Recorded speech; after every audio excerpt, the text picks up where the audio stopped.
Wasserberger, Representative Blackburn,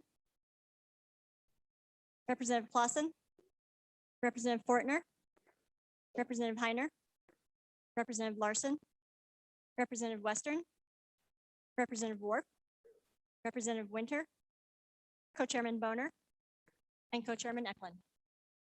Mr. Chairman, we have a quorum.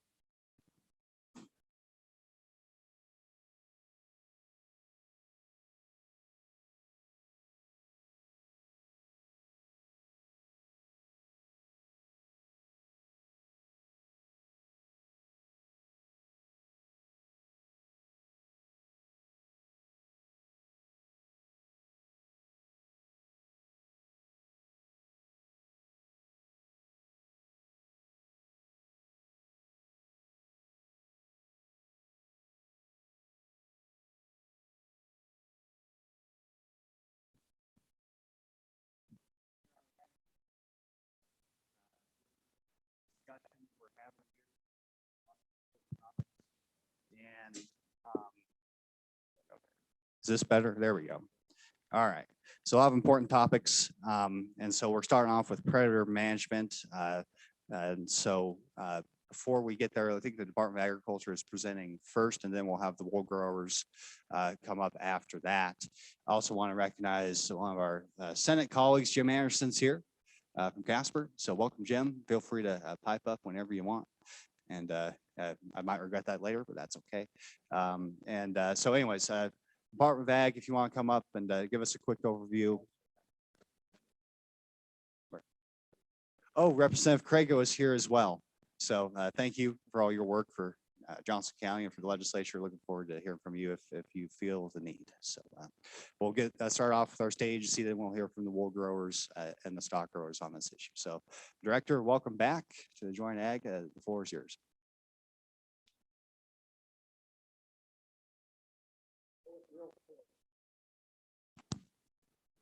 Okay, reset. Okay, that sounds better. Good morning, Mr. Chairman, members of the committee. Again, Doug Miyamoto, Department of Agriculture. With me today, I have Kent Drake. He's the manager of our Technical Services Division, which does house our predator management program. And also with me today in the front row is Jerry Johnson, and he is the predator coordinator that works within the Department of Agriculture as well, and is the one that manages our predation control activities on behalf of the Department of Ag currently. So what we were thinking we might do is kind of introduce the topic to the committee this morning and let you know a little bit about the history of predator management on behalf of the Department of Agriculture in the state.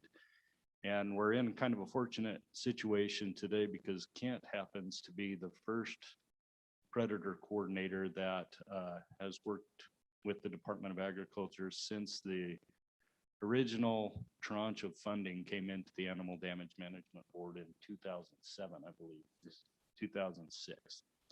And so he has a pretty comprehensive history about how this program has evolved since its inception and kind of some of the experiences that have made the program look the way it does today. So generally speaking, you know, in Wyoming, obviously predator control has been a topic for over 100 years. It's had a pretty storied history. But generally speaking, you know, from the legislative side of the equation, 1953 is when WDA was authorized to be the lead agency in predator management. And then up until 1988, it really was Department of Agriculture personnel that did most of the trapping and predator control within the state boundaries. And that shifted to USDA, to APHIS Wildlife Services in 1988, and you'll be hearing from that a bit later on.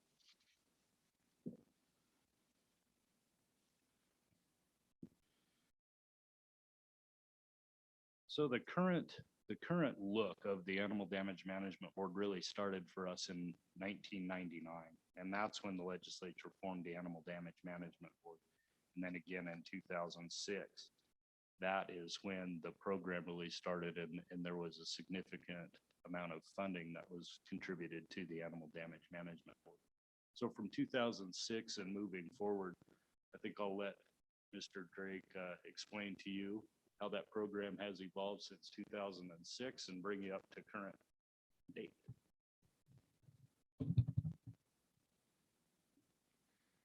Thank you, co-chairs. Since the inception of the funding that you have all provided, that was back in 2006, and that was right at 5.2 million at that point. And certainly it's changed over the years, but most of the years have certainly been over that amount. The last amount that we had in there was 5.7 million for the current biennium. And we just had a meeting last week where the second half of that was passed out for the year going forward. But since that time, all of the counties have been invited to participate in that funding.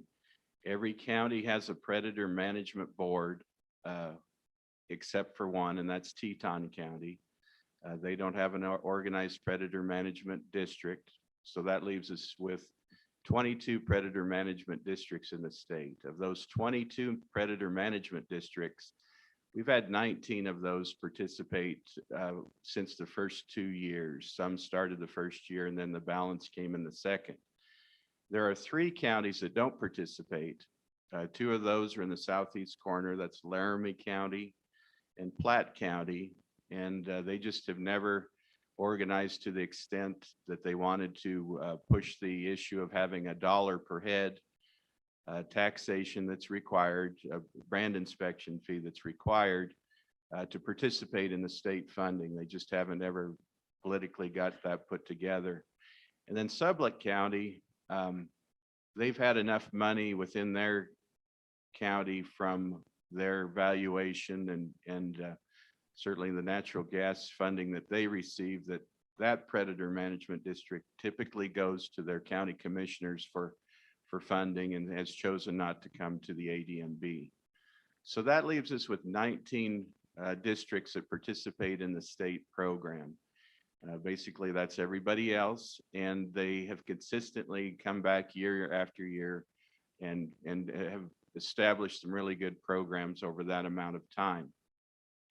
So as a predator management district, they have basically 2 options that they've all taken. Of course, with the amount of funding they have, they need to have trappers, specialists that are out in the field in the counties, protecting sheep, protecting cattle, protecting wildlife. And they have gone with 2 different avenues of getting those kinds of trappers and specialists. The one was the obvious one that most of them have had traditionally and started with was to contract with our old partner, USDA APHIS Wildlife Services. Wildlife Services is a federal agency within USDA, and then they are the employees, the trappers are the employees of USDA. So it's strictly a contract, and they typically contract for the trappers and aerial hunting. That's usually the package that they take with USDA Wildlife Services. The other alternate that they can choose is to go with their own independent contract trappers. We don't have any districts that have their own employees. Some may have a bookkeeper that might be an employee, but strictly no one else is an employee. That liability is either on USDA or on the trappers themselves. They have to cover their own insurance. So it's either contract trappers or federal USDA employees. And then they'll do that with their trappers, but then they may contract with Wildlife Services for aerial services, or they may take on some other independent contract pilots for aerial work. So it's basically in 2 different pots, either through USDA Wildlife Services or independent contractors, and they choose different ways. And that balance goes back and forth different ways. Right now, the 19 county predator districts that participate, 12 of those have contracts with USDA Wildlife Services, and 7 of them contract with their own independent trappers. And sometimes they move back and forth between the 2 because there's advantages and disadvantages both ways. And I'm sure that the districts today will talk about some of those as they go through that. But that's basically where we are at today with 19 participating counties, 12 of them with wildlife services, and 7 of those with independent contracts. If you look at the state itself and the financial, if you look at the whole budget of predator management in the state, USDA Wildlife Services does provide some funding. It's not to the degree it was in the past down at the ground level, but they still provide some funding. And they contribute about $1.2 million annually, 1.2 million. Livestock producers in the state, those that raise cattle and sheep, they're the only ones that pay a predator fee. They contribute 1 million.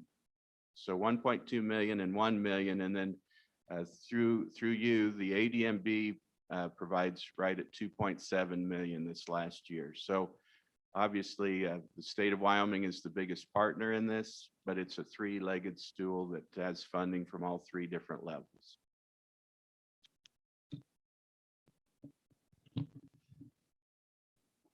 And Mr. Chairman, committee, the way that the Department of Agriculture is involved in all of this is really through 3 main mechanisms, 3 main pathways of influence that we have. The first one is obviously through the Animal Damage Management Board. I am the co-chairman of the Animal Damage Management Board, along with my partner, Director Brian Nesbitt with the Game and Fish Department. And he and I are co-chairs of the Animal Damage Management Board.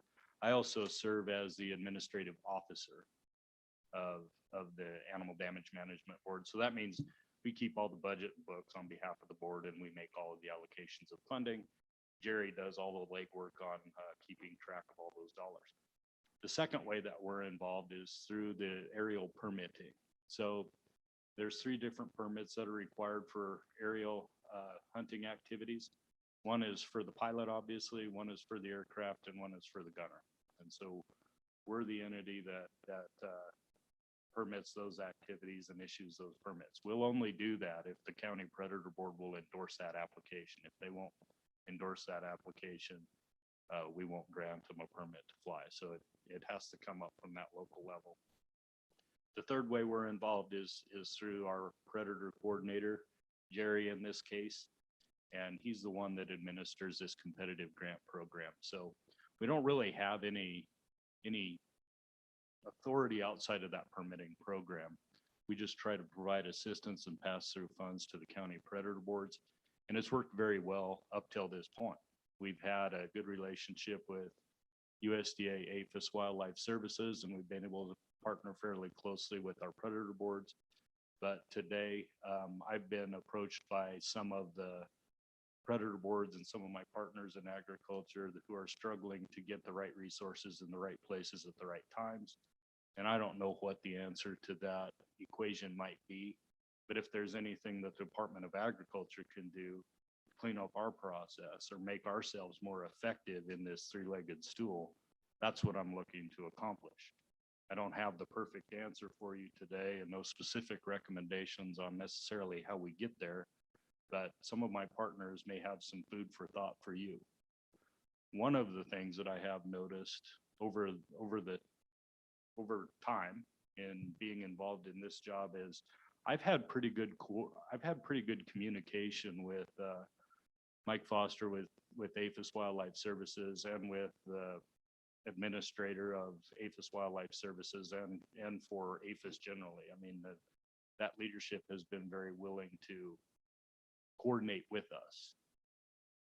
But we have heard in recent years that we have always been given an exemption for what I consider to be an overly aggressive administrative fee that's charged by USDA APHIS to contract with their trappers.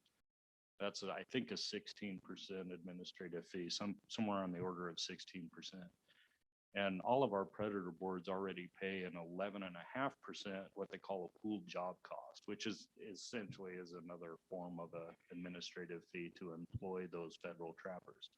So if they don't grant us that exemption going forward, we would be looking at paying 28% of our animal damage management pass-through funds through our predator boards for that ability to contract with USDA APHIS, and I think that would seriously impact the effectiveness of our program. So that's one of the trends that I've noticed over time. The other challenge that I've been approached by the various predator boards across the state is that they're having trouble getting aircraft pilots and gunners where they need them on the exact days that they need them. And so there are mechanisms that I think we might be able to help that situation with, something like having crews on retainer regionally around the state or something like that that could be sent out in an emergency situation. But I've always been hesitant to follow that very much because my obligation is to pass all the money that we receive through to the county predator boards, and I'm happy to do that. I don't have the ability to really help out with the current situation and trying to get assistance out to the lambing grounds or the fawning grounds immediately. But that's the challenge we face today. And with that, Mr. Chairman, Kent and I would be happy to answer any questions you might have. Hey, thank you, Director. Any questions for the Department of Agriculture? Representative Fortner. Good morning. Thank you for taking time out to come sit with us today. It means a lot. My question is on the sage grouse. And I know a lot of people don't want to even touch that because they think it has everything to do with environmentals. But the fact is that they could be listed about any time, you know, and I got a bunch of guineas and I live just next to, I can bring 60 guineas through the winter. And then in 2 weeks in the spring, they'll be wiped out by a female coyote and her pups. And I'll be down to 3 pair. The point I'm making is there's the bird is the main thing on the predator board that I can see. We've had coon, we've had skunk, we've had coyote, fox, and everything will go after the bird. I watch them come in at night sometimes with a spotlight. They go right by 10 cottontails to the nest to kill a bird, whether it be a duck or guinea or a hen chicken. Is there any funding that you can collect? And I'm not an advocate of getting anything from the federal government. I want you to know that right now. I'm against that. But this is such a crucial deal that they're going to use the sage grouse to wipe out private landowners. It can go too as easy as anything else. But anyways, because there's laws on the books already at the federal level that there's 5 ways they can seize your property, and one of them is endangered species. But anyways, with that being said, I see the sage grouse being the key to wiping out the West as far as our lifestyle, the way we run business out here. And if there'd be any way we could set up to guard those licks to a federal level with the money that they could give us, I would be in on that. I'd be for that. Has anybody ever went down that road and looked? Because now we're about at the same point we was when Obama was in and they wanted to list they wanted to list the sage grouse. We're just about to that same point. I hear the other day on the news they shut down 10.5 million acres because of the sage grouse. Excuse me. It's a critical deal and nobody wants to face the issue, but it needs to happen. And I think it needs to happen sooner than later. Thank you. Director, you want to try to answer that question? Yeah, thank you, Mr. Chairman. I don't mean to roll over on my counterpart with the Game and Fish Department, but I did want to inform the committee and anybody who might be listening that there is a subcomponent of the Animal Damage Management Board that is for wildlife protection and research. And the Game and Fish Department, the Game and Fish Commission contributes, I believe we're up to $300,000 a year now to conduct impact on wildlife species research from predatory animals. And there has been some work that's been done on levels of predation on sage grouse licks around the state by ravens, skunks, and other animals that prey on either eggs, nests, or chicks. And so I don't want to try to recap the results of that research here, but there is a component of our program that does look at the effects of predation on sage grouse and other wildlife species as well. But I don't want to Director Nesbitt knows exponentially more about that topic than I do. Okay, any further questions, committee? Okay, thank you, Director. Appreciate it. Stay close by. Next up, we'll do Amy Henderson from the Wyoming Wool Growers, also represents the Association of County Predator Boards, so has been very involved in this issue. So Amy, you are up.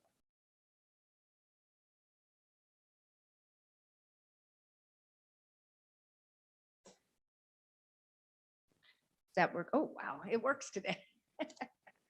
Good morning. Thank you, Mr. Chairman, committee members. Again, Amy Hendrickson with the Wyoming Wool Growers, and I also manage the Association of Wyoming County Predatory Animal Boards.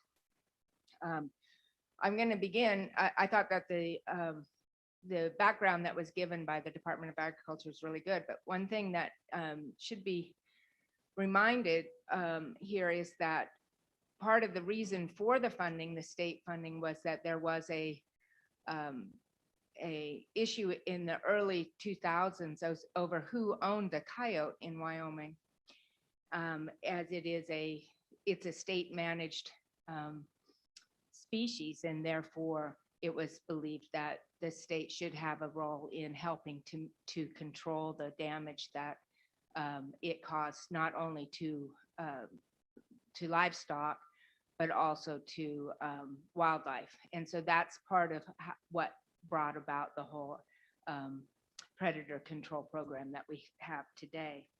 For the sheep industry, predators are probably the #1 reason that producers get out of the business.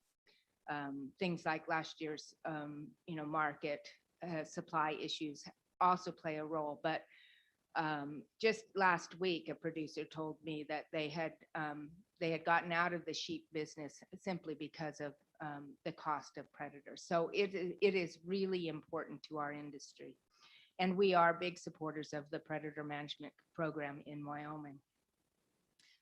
One rancher told me that he was describing his issues with eagles, and he said the first year that he had problems with eagles, he had about a 15% loss, but that was normal. That's normal. What business can actually survive when 15% of your merchandise or your product disappears every year? But in this particular producer, ended up with losing 55% of his ewe lamb replacement use to eagles. And he was at the point of getting out of the business. And he contacted me. I put him in touch with Wildlife Services. Wildlife Services got him in touch with U.S. Fish and Wildlife Service. And he was the first rancher in 10 years to receive a permit to be able to trap and relocate eagles. So there is a role for Wildlife Services, and we are supportive of Wildlife Services in Wyoming. We support the Animal Damage Management Board and the funding. You've seen me here before advocating for more funding. But there is the way that our program is in Wyoming, it is a cooperative program between the counties, the state, and Wildlife Services. And Wildlife Services has an important role to play. They provide good technical expertise, and they also provide services. The problem that we have is that as time goes on and money gets tighter and tighter, there are more issues in terms of that coordination, some of which has already been brought up, but cost is a major factor, and that we are always very grateful for the waiver that we receive, but we have indications that this may not continue, these waivers. But even the 11% pooled job cost is a deterrent for counties to continue their contracting with Wildlife Services. And what we have seen over the years, more and more of the counties moving away from that model of contracting with Wildlife Services. And the reasons are the cost. The other reason is the timeliness of the service. And another is impediments to being able to handle or address personnel issues. when you have a predator event going on, you don't have time. You need to have the service right then and there, or the losses become too significant. And Wildlife Services, as much as they try, just cannot meet the demands that are out there in the state. And so the cooperative, the public-private relationship that we have is essential to being able to address the needs of the producers, but not just the producers, but the ranchers, the farmers, that it's not just livestock. There are damages to crops, there are damages to other things that Wildlife Services and the predator management districts address all the time.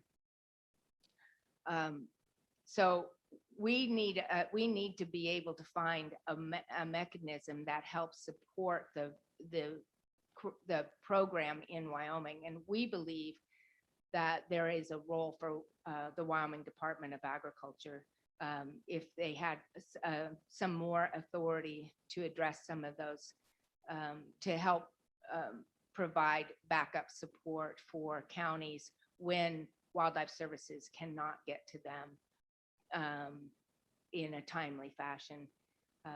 So those were just some of my thoughts. And I think that Mr. McGagna is going to expand on that option as well. So, and I'm happy to take any questions. Okay, thank you very much. Any questions, Committee? Representative Western. Thank you, Mr. Chairman. The first note that I was a little bummed when I found out we were talking about predator management, that we do not get to go on a field trip and actually go after coyotes, but that's a whole other story. You can stop by Douglas on your way home. Perfect. I guess my question, Ms. Hendricks, is this. Do you feel the procedures that are in place right now, despite some of these issues that you've touched on, are the effective way of really managing this problem? Because I certainly appreciate the effort on behalf of USDA and Department of Ag, but sometimes I just think, gosh, wouldn't it be easier if we just outsource this and crowdsource this? If we just said to the public, we'll pay $5 a head or something like that, and just kind of let the public at large go after some of this problem? Or has an idea ever like that been contemplated, or am I just totally crazy on this one? Thank you. Thank you, Mr. Chairman. Representative Western, there are a wide variety of thought on that. There are some counties that would like to just go that direction, and there are other counties that have very good relationships with Wildlife Services and depend on their expertise there. The other aspect that we have to keep in mind is that on federally managed species, such as eagles and ravens, we have to use Wildlife Services. And you know, Wildlife Services does bring to the table a comprehensive knowledge of predator management, animal management, and animal damage management. They don't just deal with coyotes and eagles and things. They also deal with problems at airports and with bird strikes and things like that. And they do bring a lot to the table. The question is that at the local level, are they capable of meeting the needs? And if they had all the money in the world, yes, they would be able to. And but you know, like everything else in agriculture, we are generally seen as not important, and so we are always the first to get cut. And Wildlife Services is no different in that regard. There does need to be, I think, though, that sometimes it is taken for granted how our program works in Wyoming. Our program here in Wyoming is the envy in the West because of the way we've set it up. But it can't be taken for granted, and we need to make sure that all of the needs are met. And sometimes going outside of for some counties, going outside of Wildlife Services is a better solution, but not for all counties.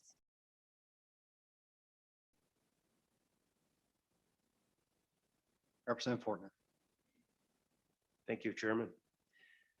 Has one of your options been to go to the den and tag pups in the spring and then put $10,000 on that pup or $5,000 on that pup? Because I know the neighboring state does that and it pays out tremendously well for them. You get more people in the field looking for that animal, you know, or carrying their guns more often than what they normally would. Little incentives like that, would that carry out a little bit further, or is that getting reckless on your guys' end? Or where do you see that? Thank you. Go ahead. Thank you, Mr. Chairman. Representative Fortner.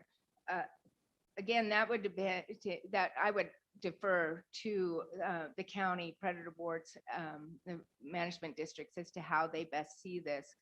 One of the things that's important to note is that we're not just trying, we're trying to manage the damage that is caused by these animals, not just to, we're not intended to just wipe them out. We want to find a balance where where the predators are able to survive, but also our producers are able to continue to work and carry out their livelihood.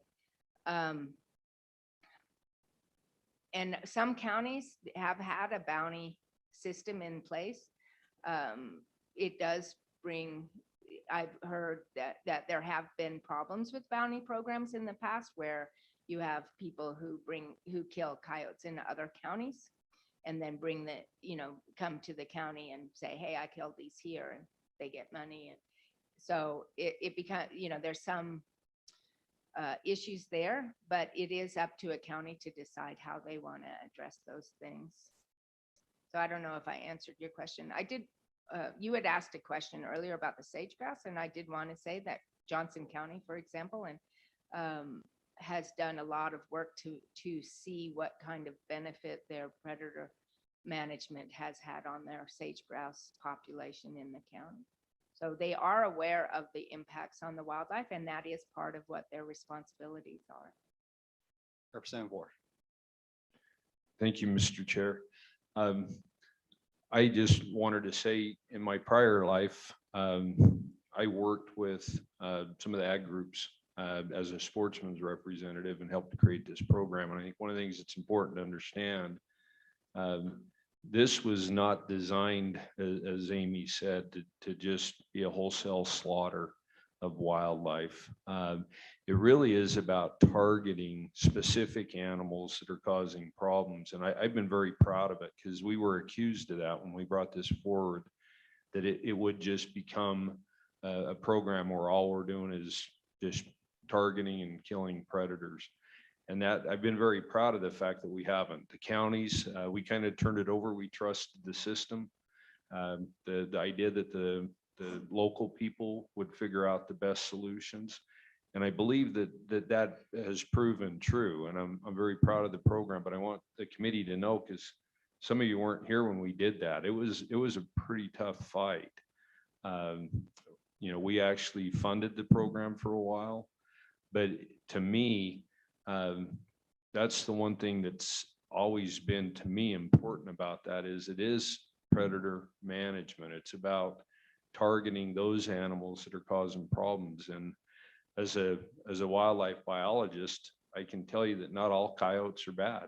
I mean, it's nutty to say that, but I can tell you some coyotes learn to focus on other prey items that are available. And those prey species actually also compete with our livestock on the range and our wildlife. So the idea that you just go out and randomly shoot coyotes, that's not what the predator board does. Now, as Amy said, there are some instances where the local counties have done a bounty type program. I know other states have done that, but I do think that's the thing I want to make sure that this committee understands is the ADMB was really set up to target all predators, not just coyotes. And, it's already been brought up about sage grouse. And one of the things we found is there's more avian predators that are having an impact on sage grouse than our coyotes. And so I'm very pleased with the program. And I'm I'm anxious to see what's going on with some of the interference that's taken place, because I can tell you, I'll fight for this program. And I think if we're not getting the support we need from our federal partners, we need to know that, and we'll turn up the heat. I'm anxious to hear where the problems lie. But I appreciate you coming and talking about the program, but thank you, Mr. Chairman. Any further questions, Representative Winter?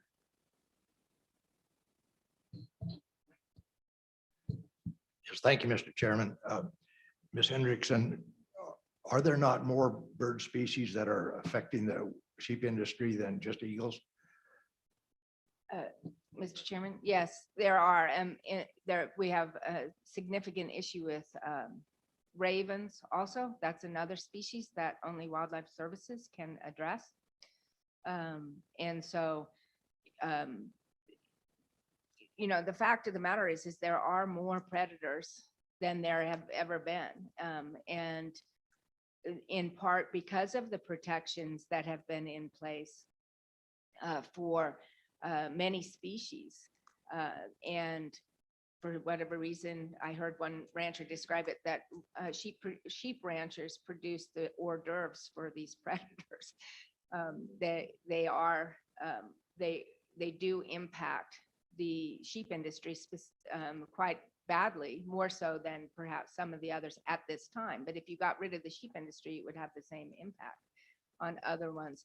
But these predators also have an impact on our wildlife, which is another very important resource in the state of Wyoming. So this, you know, I don't want to present this as only a producer issue. This is one that affects all communities. There's also the predator boards also handle issues such as rabies, you know, rabies control, collecting skunks and things like that because of rabies, which is a human health concern here. So I just would like to point out that it's not just about our sheep ranchers and our cattle ranchers. It's about our communities as well. Any further questions, committee? Okay, well, I have one dealing with the potential of, I guess, increasing the administrative fees that we pay to the federal government. Who makes that decision? Is it through Wildlife Services? And how does that work exactly? That decision is made at the headquarter level, and in fairness to the director here in Wyoming, he has always gone to bat for us to make sure that we get that waiver. But the decision is made above his head, and so you know, and that's part of the problem. You know, we have a new administration, we have new people in new positions, and they don't know the history.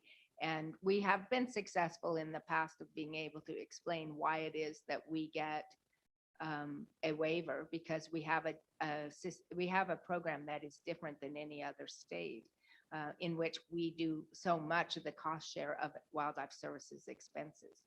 So Headquarters of what exactly? Head- Wildlife Services? Wildlife Okay. Services in Washington. Okay. Any further questions?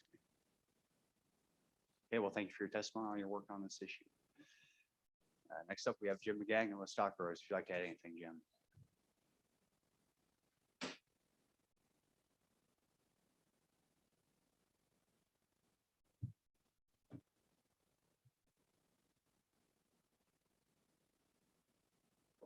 Good morning. Thank you, Mr. Chairman. Jim McGagnon with the Wyoming Stock Growers Association. I think you've been provided with a good background on what's currently happening and what the impacts are. And I've tried to focus my thought here on the relationship with the federal agencies, Wildlife Services, but also BLM Forest Service, other agencies that play a role in this. And specifically, is there something that the legislature and this committee could do to enhance that situation? And the comment I would offer is that, one, it's very difficult for 22 local predator boards to be in a strong negotiating position with one federal agency, even though we have good cooperation from the agency here in Wyoming. The second one is that as I look at the current statutes, with regards to the role of the Department of Agriculture. It says they may do a lot of things. What has come out of this is an MOU with with Wildlife Services. And as is so typical of MOUs that we do with federal agencies, they're feel-good documents to a large degree. Agree to consult with each other. We agree to inform each other, et cetera, et cetera. They don't really obligate to certain performance standards or criteria.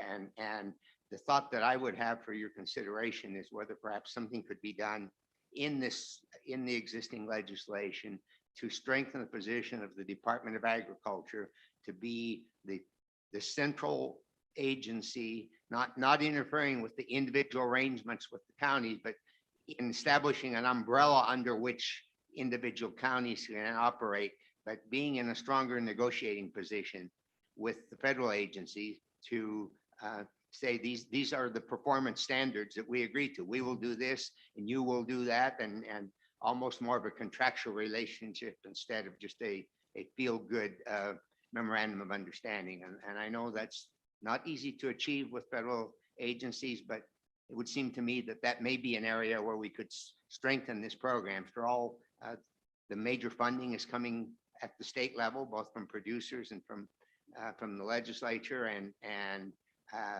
yet the types of agreements we have are really not that much different than if it were the other way around. And it seems to me we may be in a position to give some authority to the Department of Agriculture to be the lead entity on this, not just the coordinating entity, but the lead entity that spells out how the program's going to function in the state of Wyoming. And with that, Mr. Chairman, I won't take up any more of your time. I'd be happy to entertain any questions. Okay, any questions for the stock growers? No. Okay, thank you, Jim. We'll certainly consider that in a little bit later. Next up, we have APHIS Wildlife Services. Welcome to the Joint Ag Committee. We're glad to have you here. Thank you, Mr. Chairman. I am happy to be here. Appreciate the invitation. Many of you some of you I've met before. It's good to see you again, and some of you I haven't met. So I appreciate the opportunity to sit before you and introduce myself and introduce the Wildlife Services Program to you. My name is Mike Foster. I'm the State Director for the Wildlife Services Program here in Wyoming. I began my career with Wildlife Services in Idaho. I spent 10 years as a trapper on the ground. We've talked a little bit this morning about trappers. So I have a good understanding of what it takes actually to get this problem solved at the ground level. And I appreciate that background in my life. I spent the better part of a decade in Montana when I began my supervision career in Wildlife Services. And then I've been in Wyoming since 2015. So spent all my life working in the West and primarily with coyotes and wolves and grizzly bears and mountain lions and things like that.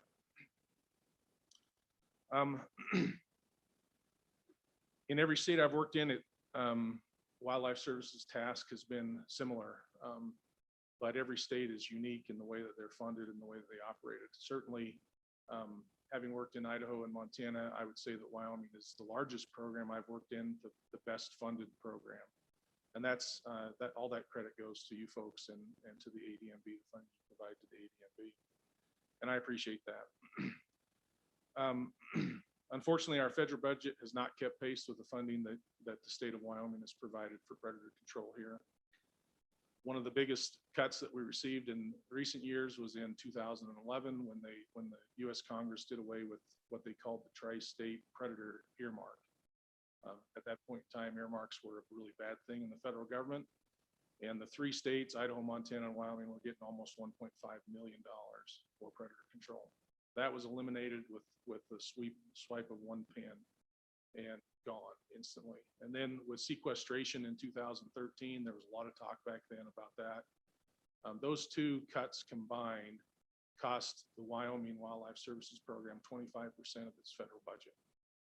So those were big costs to our program. And I know historically the federal government has provided more assistance in Wyoming than they currently do. But I assure you every dollar that I get as a budget is spent here in Wyoming, doing the best we can with it. At this point in time, I feel lucky if we don't get a cut. If our funding can stay stable, that seems to be a win for us. I haven't seen an increase in my federal budget for decades. So it's a challenge that I face and that does affect the programs here in Wyoming. Not knowing what for sure you've wanted me to talk about, I kind of prepared a little bit of an overview for wildlife services, and I hope that you'll permit me to go through that. Please do. I do have it written down here, so thank you. Wildlife Services is a program intended to provide federal leadership and skill to resolve wildlife interactions that threaten public health and safety, as well as agricultural property and natural resources. The program is part of the United States Department of Agriculture, the Animal, Plant, and Health Inspection Services, or APHIS, which I've heard that mentioned several times yesterday and today. Wildlife Services works in every state in the nation to conduct programs of integrated wildlife damage management in response to local requests.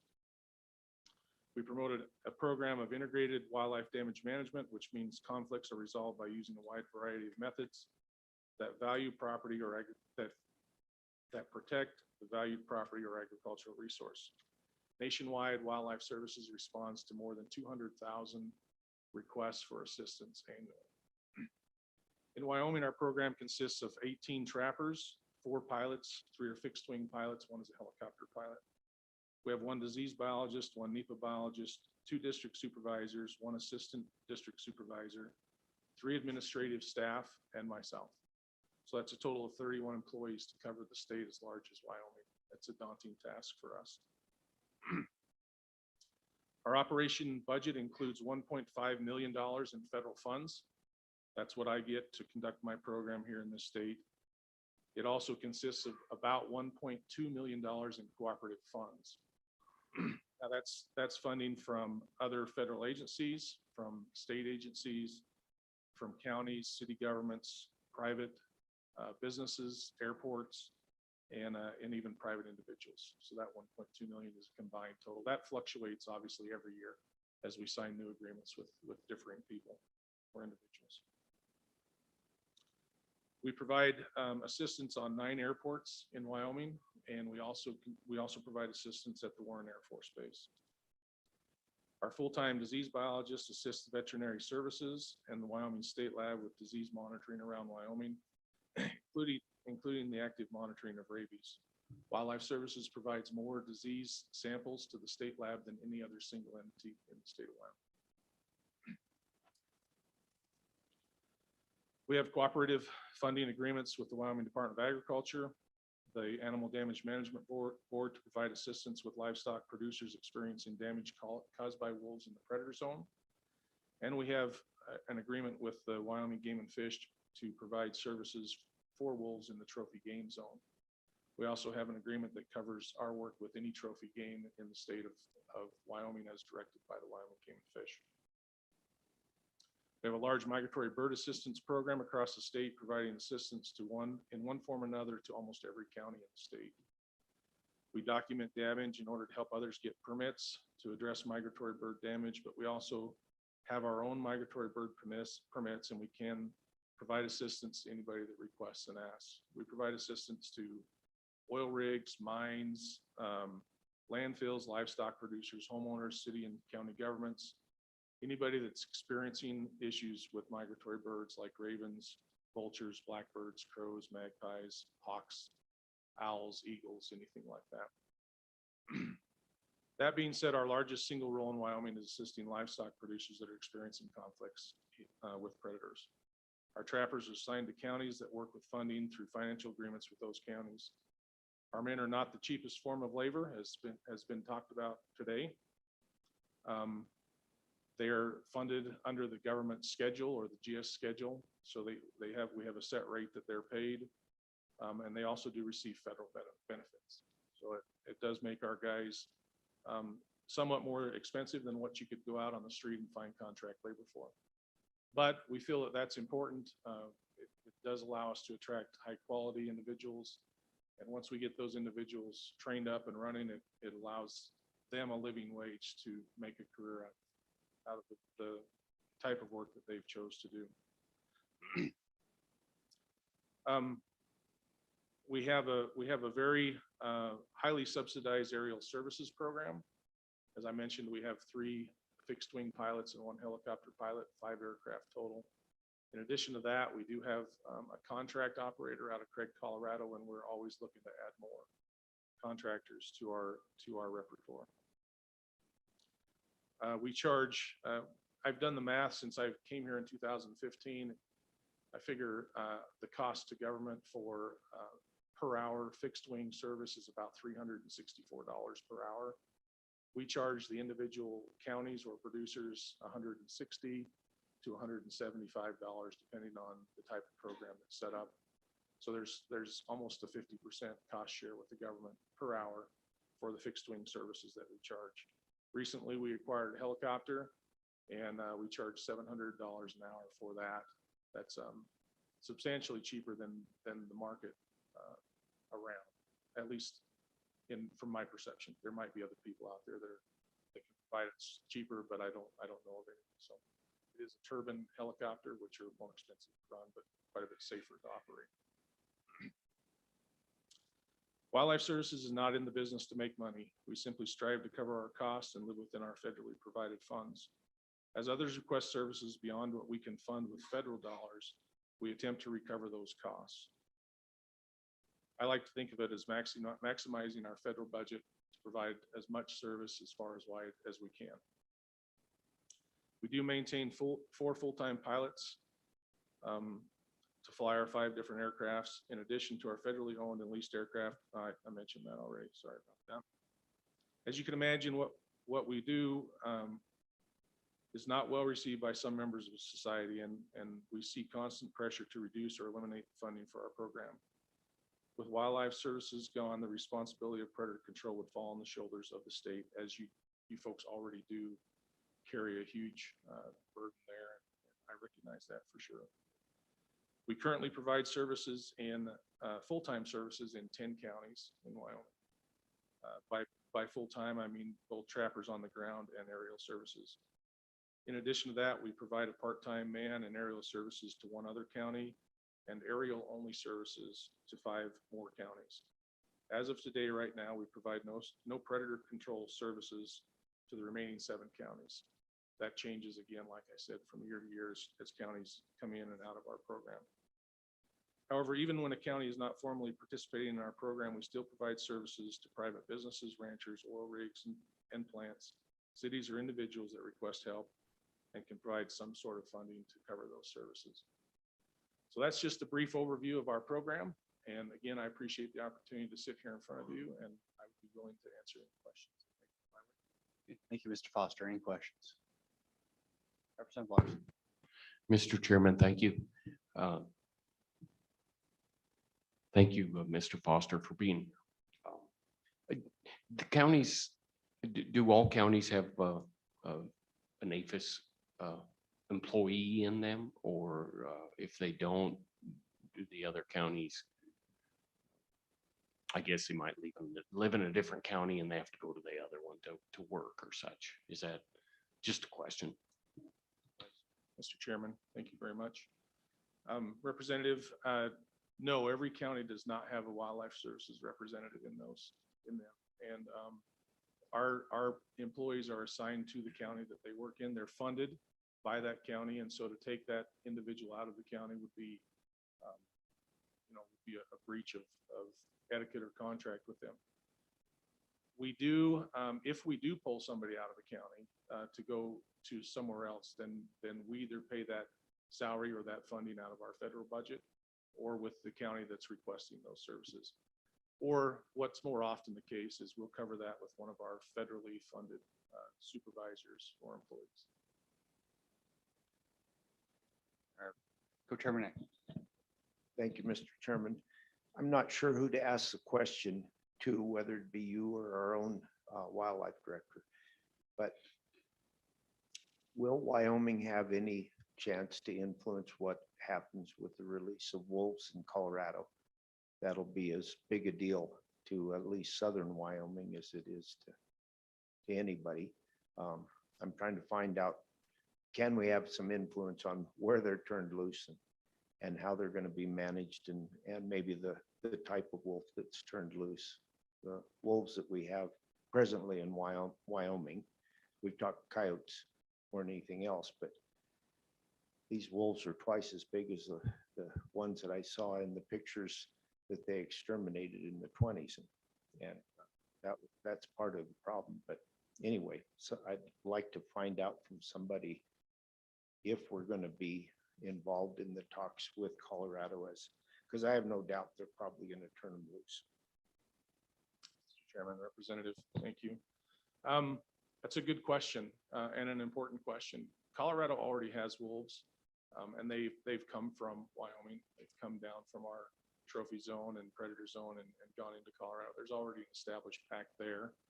The ballot initiative, as I understand it, would be for the federal government to reintroduce more wolves into Colorado. That would change their standing there. And I'm not an expert on Colorado by any means.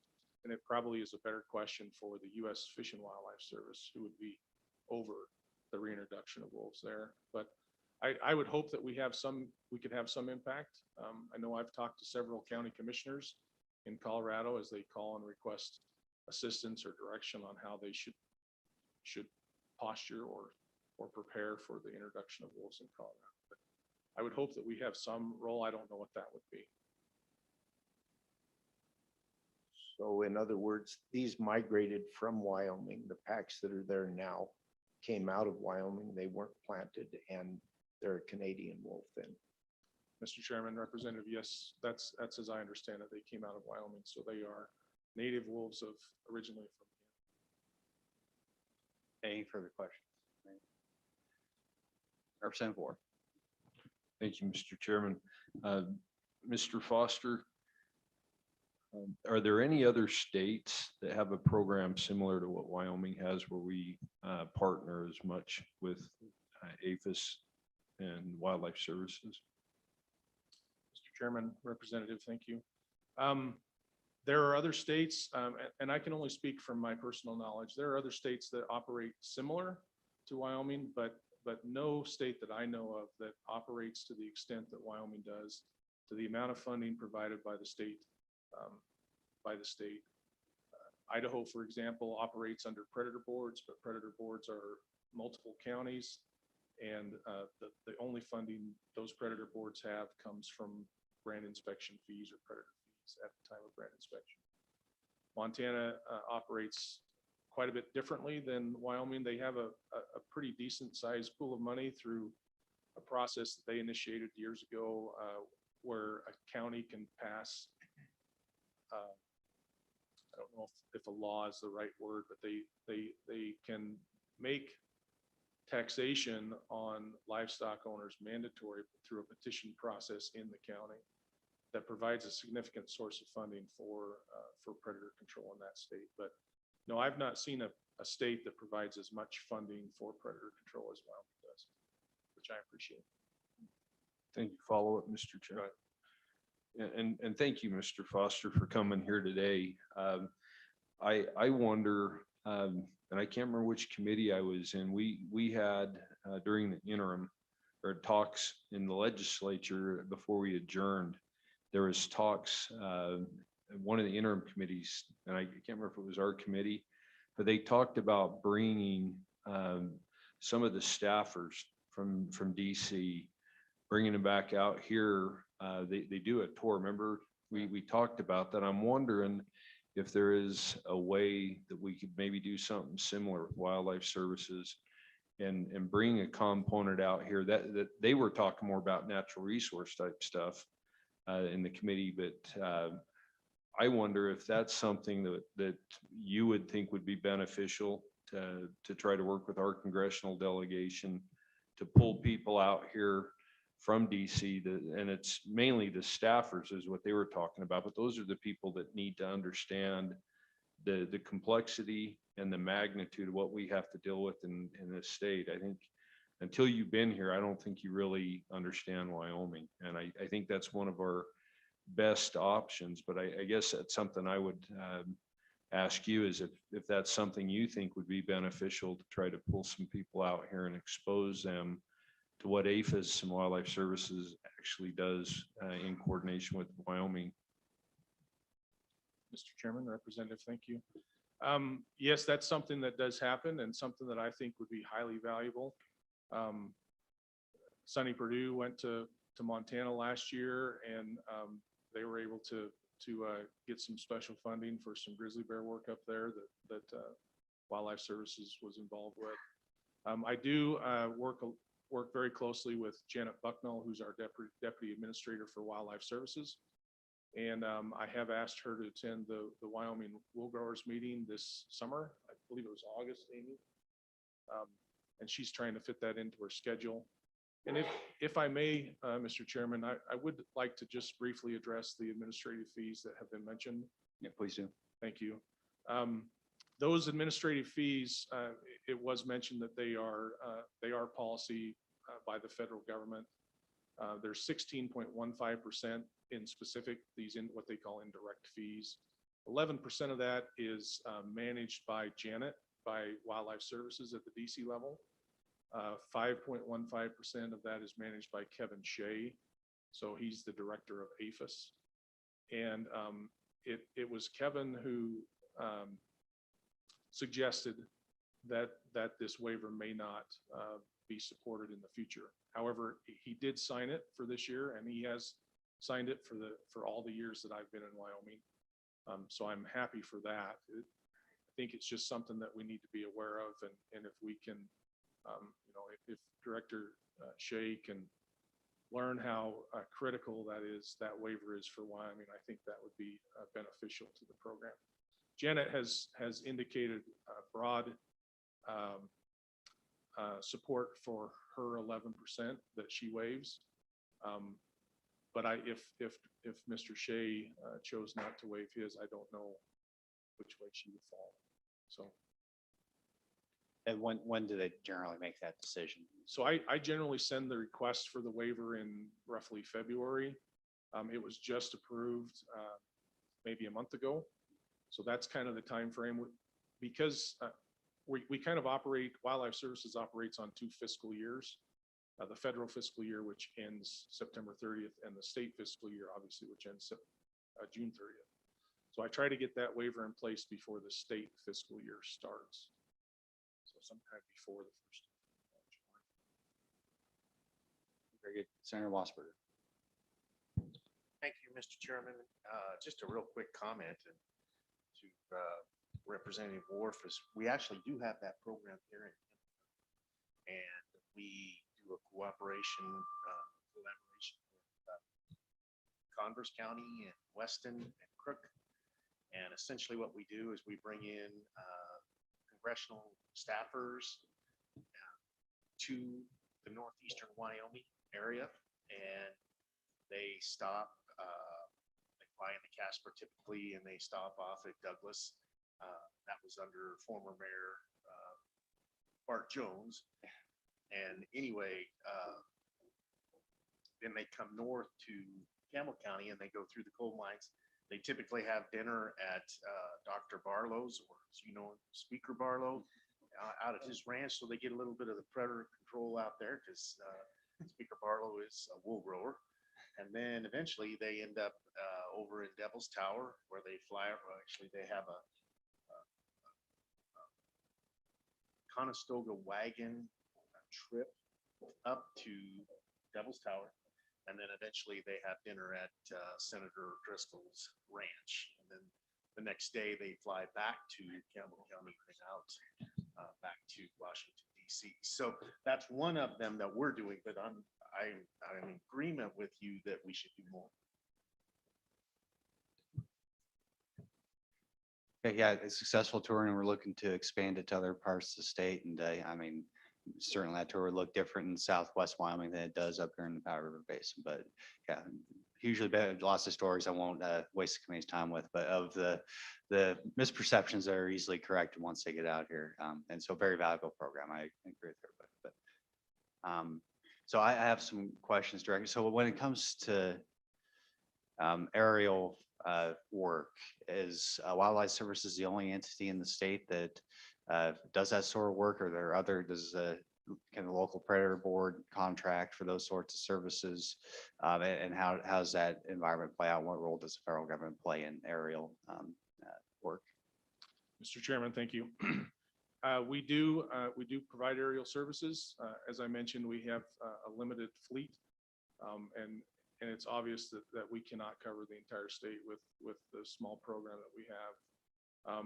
So it's my understanding, yes, that other predator boards or predator boards also contract with other individuals to provide those types of services. And so you wouldn't be opposed to a little bit more help if we provide some more flexibility to our ADMB to assist then? Mr. Chairman, I absolutely would not. I would welcome it. Very good. Any further questions, committee?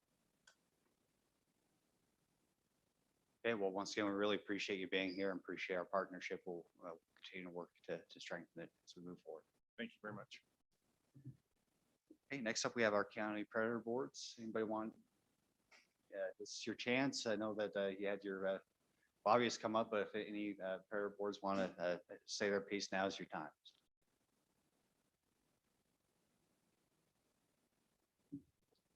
Mr. Chairman, thanks. Appreciate the time. I'm John Oskey from Sheridan County. Born and raised up here in Wyoming. I'm proud to be Wyoming and mostly because of what you guys do here today and from what the state aid does. I'll tell you a little bit about our program. We're contract. We don't work with Wildlife Services. They did years ago, but it just didn't work out.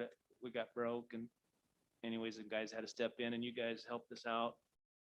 State A&B did, really got us out of the hole. But so we got one specialist for coyotes and controlling that. And then we hired some guys to control our rabies mitigation deal. And it's that's been a really good program for us too. The coyote numbers last year that our specialist got was 948 and the skunks was 186.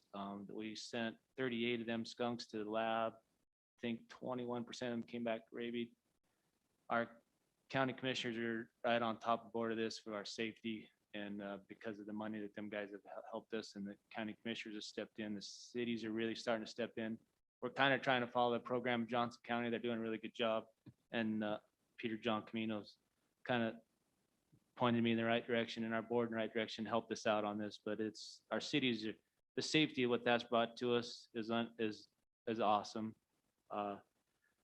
Obviously, sheep guy, I'm a rancher, producer, and outfitter, avid sportsman, and it's tough to be a rancher, as you guys all know. And knowing that you guys are here to help us, knowing that little percentage or that great big percentage you guys could help us is something that we can sleep at night knowing you can't sell wool, your lambs, you don't know whether you can get them sold. You got shears that are, the money's just crazy what they want. It's hard work, whatever, but it's how many times you've heard that the predators has put the sheep out of business, and it's true with all the other stuff added on top of it. So we have lost a lot of sheep in Sheridan County, but now the cattle guys are starting to get hit by it and they're starting to really see it. And it's tough. It's just a tough living.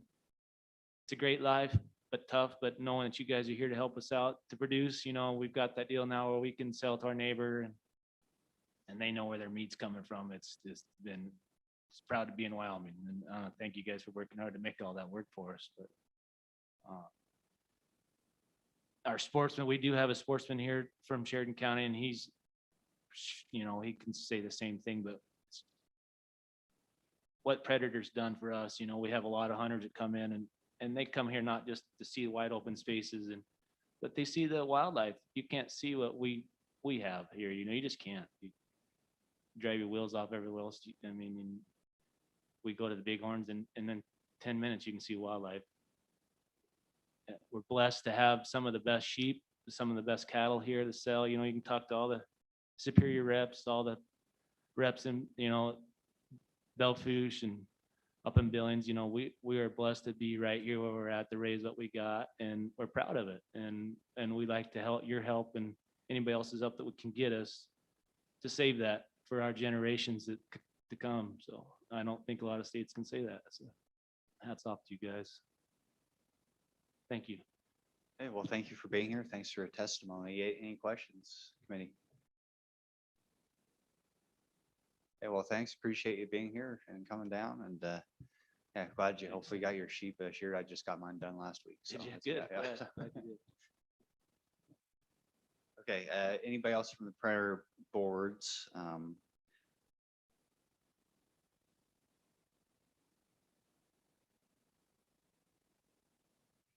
Mr. Chairman, Pete Camino from Johnson County.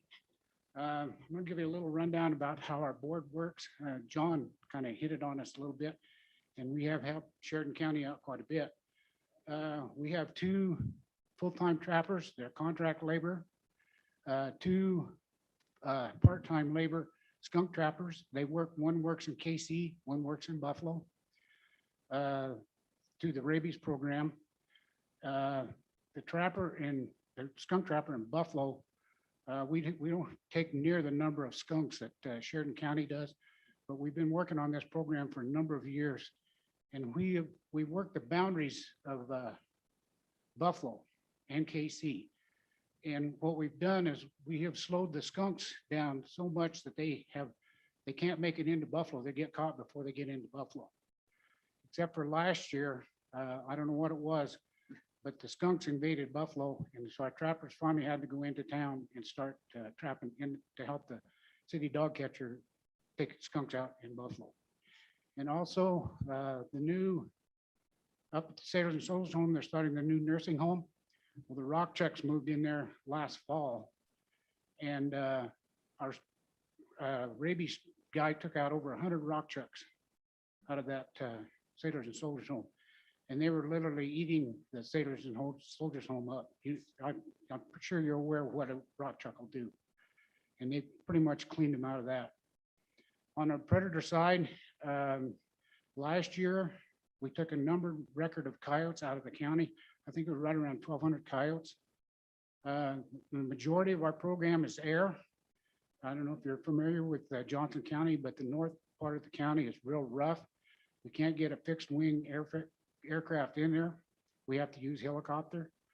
The center of the county is fairly smooth. We can use a fixed wing in there.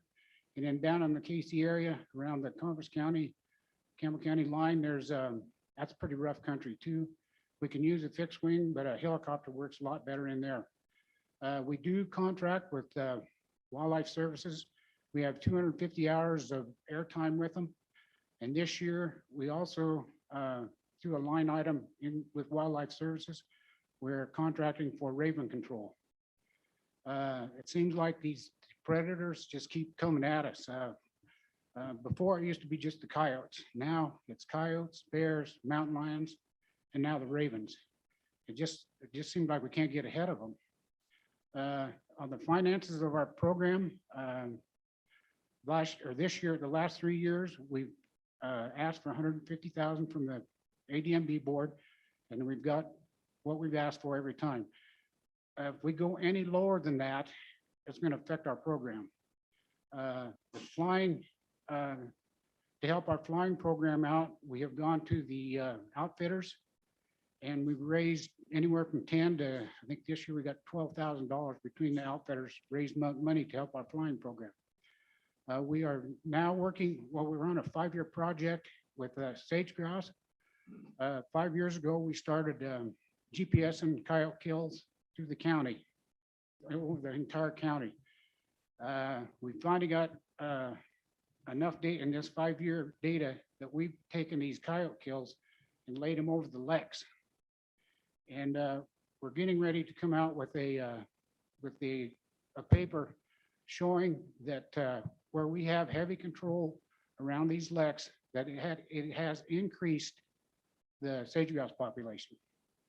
So now we've targeted 12 different Lex through the county, and we're going to start a heavy flying program around these Lex and see if we can bring those Lex, the count on these sage chickens up.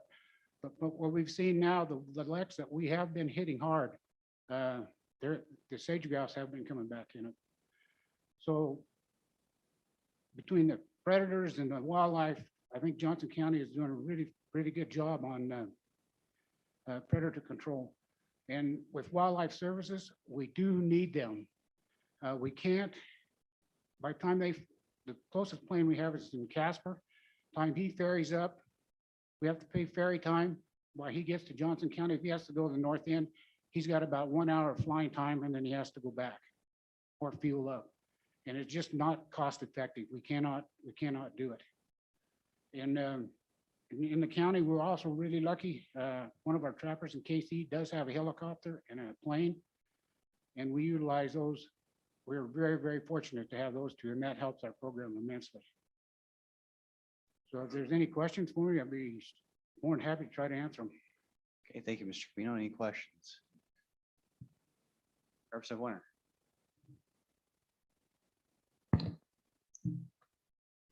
Yes, thank you, Mr. Chairman. A question to you. Are you seeing any wolves over in your country? We call them the passer throughers. They'll come in, they'll spot them, and then they leave. And they've taken a few of them, but they're not coming in, heavy. They may see one or two, or we have reports of 1 or 2 a year, but they've only taken, I think, 2 or 3 out of the county. But what they do is they just pass through. And was it 4 or 5 years ago, we had a problem with 3 of them. And Wildlife Services come in and took those out. But that was the only problems we've had with wolves so far. Knock on wood. Thank you, Mr. Chairman. Do you know where those, are there any other counties east of you that are experiencing this influx of wolves? We've had reports out of Campbell County that they've taken some wolves over there. And down in Converse County, I think they've had some wolves down in there, but they're just passer throughers, what we call them. They're lone wolves that got kicked out and on the move. And up where we're at, if they get seen and we get a shot at them, they go down.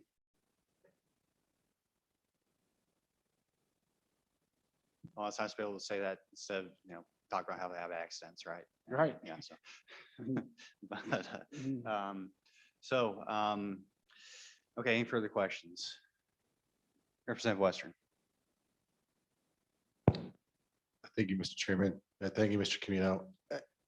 My question is, out of all the new predators that have kind of become emerging problems, which one would you say is the biggest and the best method at dealing with it? Thank you, Mr. Chairman. That's a tough question. Right now, the coyote is probably the number one. We can deal with that one. But number 2 is eagle, and we can't touch him. I mean, they're doing a lot of damage out there, and we can't do anything about those eagles. 3rd, probably mountain lions, and then the bears on top of the mountains. Now, down in KC this year, just to show you an influx of what the mountain lions are doing, I think it's area 15, starts at Crazy Moon Canyon and goes to the Natrona County line. 4 days ago, the lion count in there was 53. And that's a limited quota area. And I think the area ends in June or July. So that area and from there up on the mountain is just prone with mountain lions. Where they come from, I don't know. And the area just from Buffalo to Sheridan, they've got a very small quota in there, and that quota filled up in 2 days. So mountain lions are another big problem in our area too. Representative Western. Thank you, Mr. Chairman. So it sounds like increasing the quota or flat out eliminating it in those areas would certainly be helpful. Is that correct? It would be great help. And I can give you my opinion why I think that the cats are coming back so thick. Is these outfitters are bringing in people to hunt these lions. Well, they're looking for the big toms. Well, they take that tom out of there. Well, the tom, when he goes in and kills the kittens, so that female would come back into heat again. Well, they're taking all these big toms out, so the kittens aren't getting killed off. So that the kittens are just keep coming and coming and coming. And the game and fish they won't say yes or no, but that's our theory on why the cats are getting so thick in that area. That the big toms are They're taking all the big toms out and the little kittens are still, will just keep coming. Mr. Chairman. I'm not, another question, I'm not sure who to ask, but you seem to know quite a bit about this. Which of the animals, and I'm not talking about our big game animals like the cats and the bears, but which of these animals you're shooting wolves? I need to advise some of the people in my area that think they can't shoot one if it comes through, and what other ones are legal, and are night scopes legal to be hunting these predators with? The night scope, you'd have to take that one up with the Game and Fish. I think it's daylight to dark on those.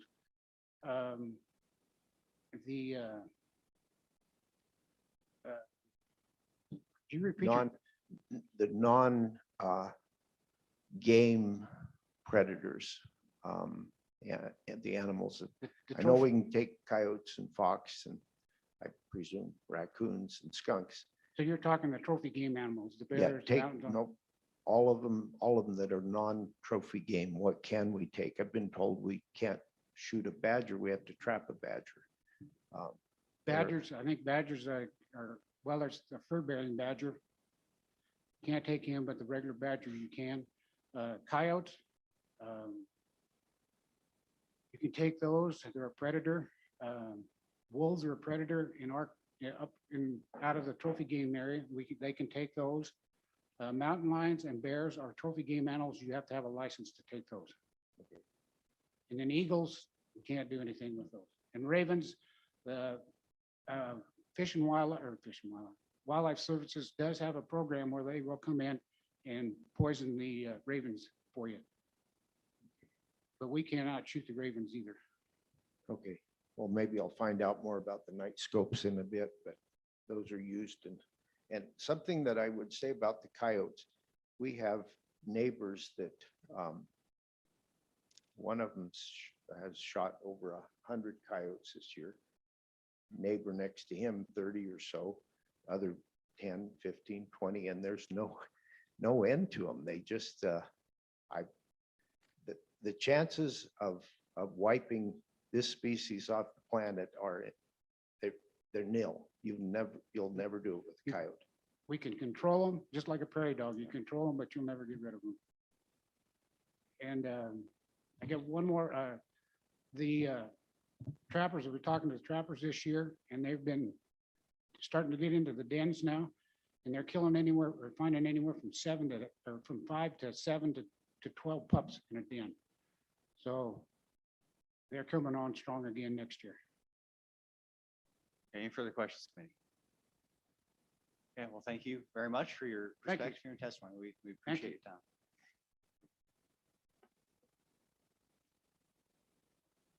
All right, well, welcome to the Senate Act Committee. Please identify yourself and any association you may have. Thank you, Mr. Chairman. Kevin Geis, Campbell County Predator Board. Just wanted to give a little update on our program and give you a little bit of information. I appreciate you being here in Gillette and allowing us to speak today. Our board, we have 3 cattle producers on the board, 3 sheep producers, and then we have 4 sportsmen. Our district, we run 3 contract trappers. We used to be involved with Wildlife Services, but we're all just contract right now. We do focus primarily on livestock predation, heavily due to sheep producers, but there are a lot of ancillary benefits from deer and antelope fawns. You know, this area 23 is the largest pronghorn herd around, and we get a lot of people coming in to hunt that. Sage grouse, we get benefit just from doing this, and that's one thing, you know, we all have to work together. I'm pretty focused on sheep and cattle because that's what I produce, but I also know, like Representative Fortner said, you know, we get shut down because of something listed. We all have to work together in the same way. We got to work with Johnson County. If they don't get funded, a lot of our sheep producers are across the line, and coyotes don't really care where the line is. So that's one thing that helps us out. We do have Ariel. Ours is a private contractor that used to work for Wildlife Services, but you know, scheduling, getting planes on the right day, can be tough, and especially as our funding goes down, he's going other places to generate work, and so limits our ability a little bit. Skunk control, rabies is a big part of what we do. Our guys, they take turns a couple months at a time to do control and prevention of rabies. And just since July 1st until the end of February, the skunks are crazy.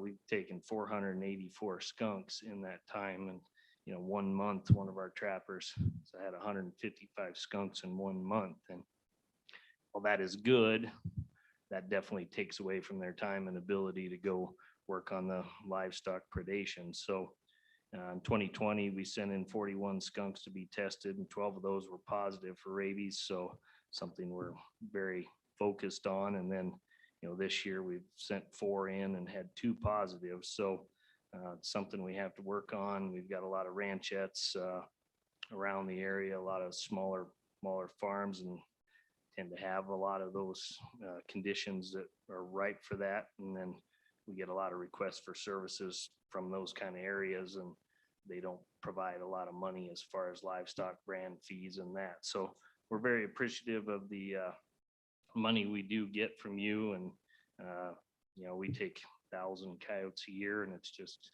every single year. Yeah, you're definitely not going to eliminate them. It's just trying to control it. Eagles are becoming more of a problem, and then also ravens and crows here in the last couple of years. So that's something we haven't, I know, got wildlife services involved yet, but I'm sure it's something that's coming, and just as another draw on our services and requires money. So just appreciate all your work and efforts, and just wanted to give you a little update on us. So. Thank you, Mr. Geis. Any questions? Representative Larson. Mr. Chairman, thank you. Do you do skunk control in cities, and how does that work? Thank you, Mr. Chairman. Representative, if there's what appears to be a rabid animal in the city, yes, we do. We used to work with the city of Gillette, and they provided some funding, but they didn't want to. They wanted 24/7, 365 service, and weren't willing to pay what we needed to have to keep our trappers. So that's something their animal control department takes care of themselves. But Wright and Rosette and around, we get skunks in those areas, and we set out traps. So. Any further questions? Okay, well, Representative Fortner. Yeah, I want to thank everybody that's here today from the predator control boards. I want to thank everybody that's sitting in, having this showing up. Thank you, Mr. Chairman. Thank you, Mr. Geis. Okay, so we also have, unless there's any more county predator boards that want to testify, looks like we have ADMB up next. I know there's probably some crossover there. Anybody from ADMB want to testify? Now's your chance. If not, that's okay, because we also have our other partner besides the Department of Ag on ADMB finishing out testimony, the Game and Fish Department. So thank you for being here, Director, and look forward to hearing your testimony.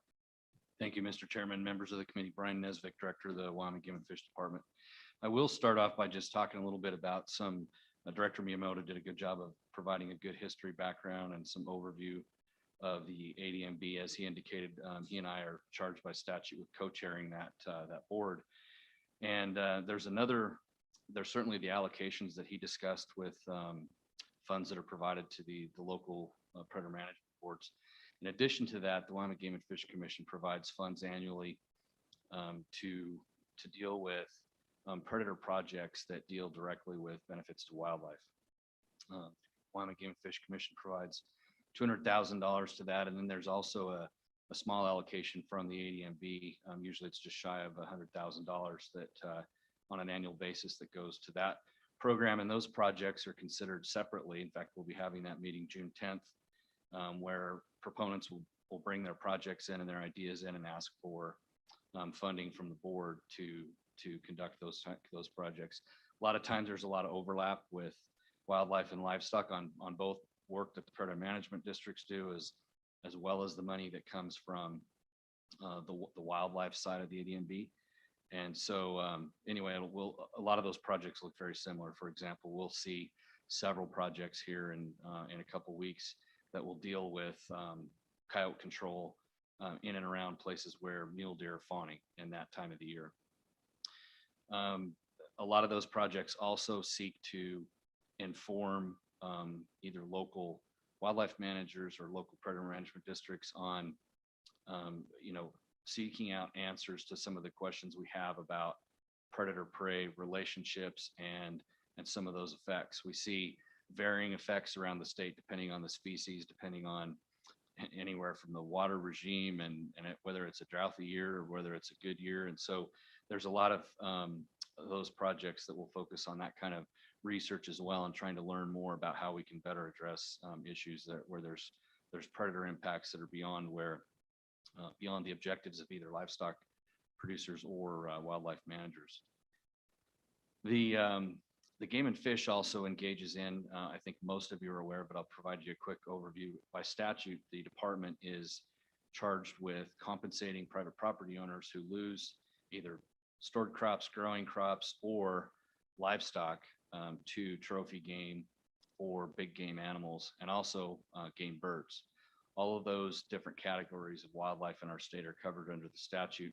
And so we have a very robust damage program on an annual basis. We're now up north of $1 million annually that are paid to compensate livestock owners as well as private property owners for losses that they incur as a result of wildlife.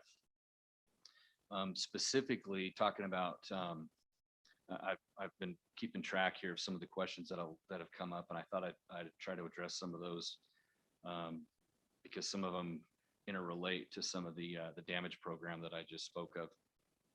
So first of all, the whole issue with sage grouse is one that our state's grappled with for many, many years, couple decades now, and there's certainly been some successful efforts that prevented a listing the last time it was considered, but that threat remains out there on the horizon all the time. There's always, continual review of Wyoming sage grouse population, and we have the largest population in the world of sage grouse. So there has been a lot of work that's been done to both try to, as Peter John Camino talked about, work to look at what the impacts are and what techniques might actually help sage grouse populations with regards to predators. And those have been conducted either through these wildlife projects with the ADMB, a lot of focus on avian predators now, because we know through some of the research that in some areas, avian predators have a lot more of an impact. And then when the core area strategy was developed and Wyoming implemented that policy almost 2 decades ago, there were local sage grouse working groups that were formed all over the state. And those groups were charged and provided some funding to look at specific projects in their area of responsibility to enhance sage grouse populations. And so many of those local working groups have also looked at ways to protect not only leks, but nesting cover and birds at other times of the year. One of the things we know about sage grouse is that one of their best defenses against predation is heavy cover. And Wyoming, in Wyoming, where we have good thriving sage grouse populations, there seems to be a real correlation there. And that's also when you have a dry year, they're actually more susceptible to predation because there's less cover.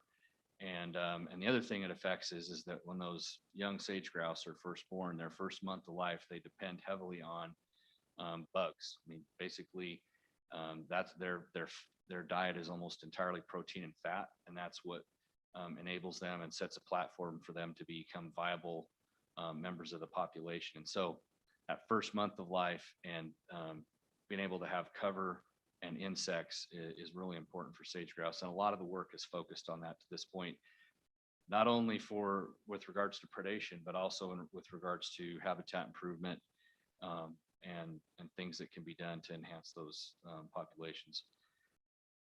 As I said, there's multi-species. There's, anywhere from ravens to all the raptors, coyotes, foxes, even some of the fur-bearing animals that can have impacts on sage grouse. And one of the things we see in, like in Western Wyoming, where we have really good, strong, either stable or slightly increasing sage grouse populations is, in a lot of those places, we don't document real effects from predation.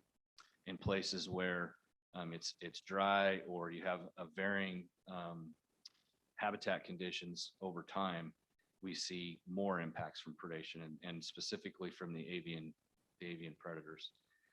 So that's kind of a quick response. Representative Fortner, if I've left anything, if you've got additional questions, I'll be glad to answer those here in just a second. I got a couple more things I thought I'd hit. So the co-chairman brought up wolves in Colorado. And the short answer to your question is, to be blunt, I'm not sure we're going to have a lot of input into how that's conducted in Colorado. What I will tell you is that their director, my counterpart, certainly knows what our concerns are. We've had many discussions about this. It's it's going to be a process that's overseen by the U.S. Fish and Wildlife Service. They will be protected. They'll be an endangered species in Colorado. And so, to the extent that the state will not have the same level of management authority that Wyoming does after they're introduced.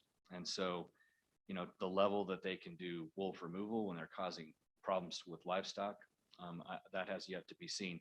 I'm sure they will try to put in place some kind of a 10J rule, which just allows take for an endangered species for certain circumstances. I'm sure there will be some type of a 10J there, but what that looks like and how that's going to be implemented, I don't know. The one thing I can tell you is that for the most part, with a couple exceptions that I'll talk about here in a second, when wolves have strayed out, the passer-throughs that Peter John talked about, when they've dispersed out away from the trophy game area in Wyoming, they don't last very long. We've seen wolves probably maybe not in every county in Wyoming, but darn near every county in Wyoming. And they don't seem to establish themselves and do very well. And when they do, they just get in trouble and they get either shot by hunters or removed through some kind of predator control. There have been a couple exceptions to that. We did have, I think it was 2 years ago, we had a whole pack that showed up in the Shirley Basin, and they did do some damage, some livestock damage there. And I think that was actually over a couple years, but it didn't take long, and most of those wolves were removed either by Wildlife Services or by hunters. There were actually several there. I was surprised to see that many wolves show up in that part of the world. I think hunters killed 8 and Wildlife Services might have killed about that many as well. So there's been a couple other localized little hot spots where they kind of set up for a little while and do get into trouble and then are removed. But for the most part, our folks in our state have done a pretty good job of taking care of problems because their status, by statute, is that they're a predatory animal, with the exception of that northwest corner of the state. My hope is that if we do have wolves, that when we have wolves that come across the state line, that they won't be able to get themselves in very much trouble before hunters or other landowners or other folks are able to, under our legal status, be able to take care of the problem.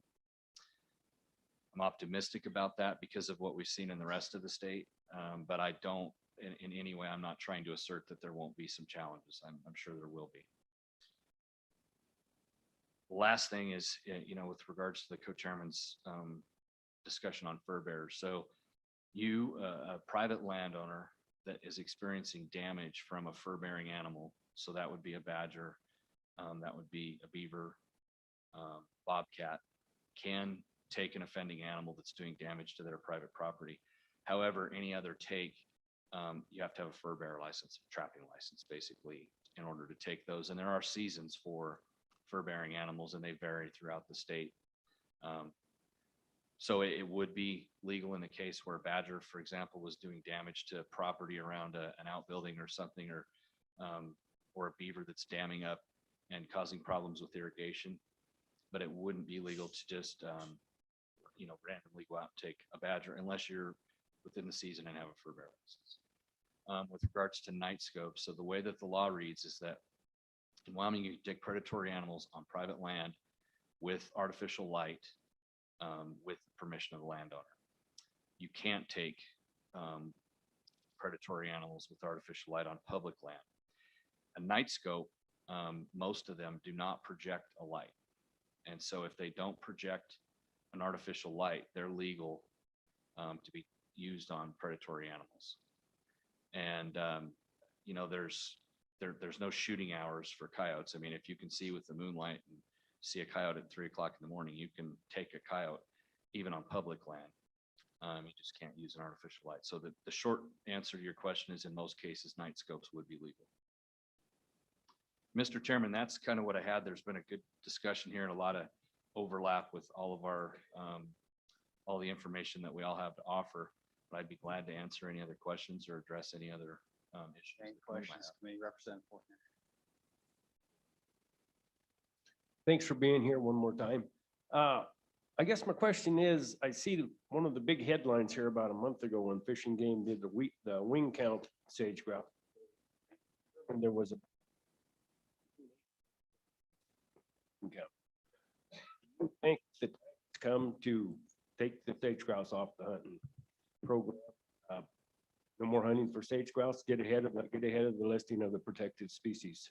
Do you think that that's something we need to do? Mr. Chairman, Representative Fortner, the short answer is no, and I'll explain why. So the core of our entire strategy with regards to conserving sage grouse and making sure they don't get listed is is protecting the core habitats that are most important to sage grouse.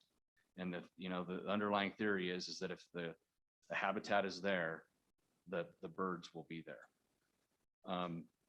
My concerns, and we haven't ever documented an additive or a reducing effect from sage grouse hunting because the actual removal of animals is so small throughout the state that we've never documented an effect on the population.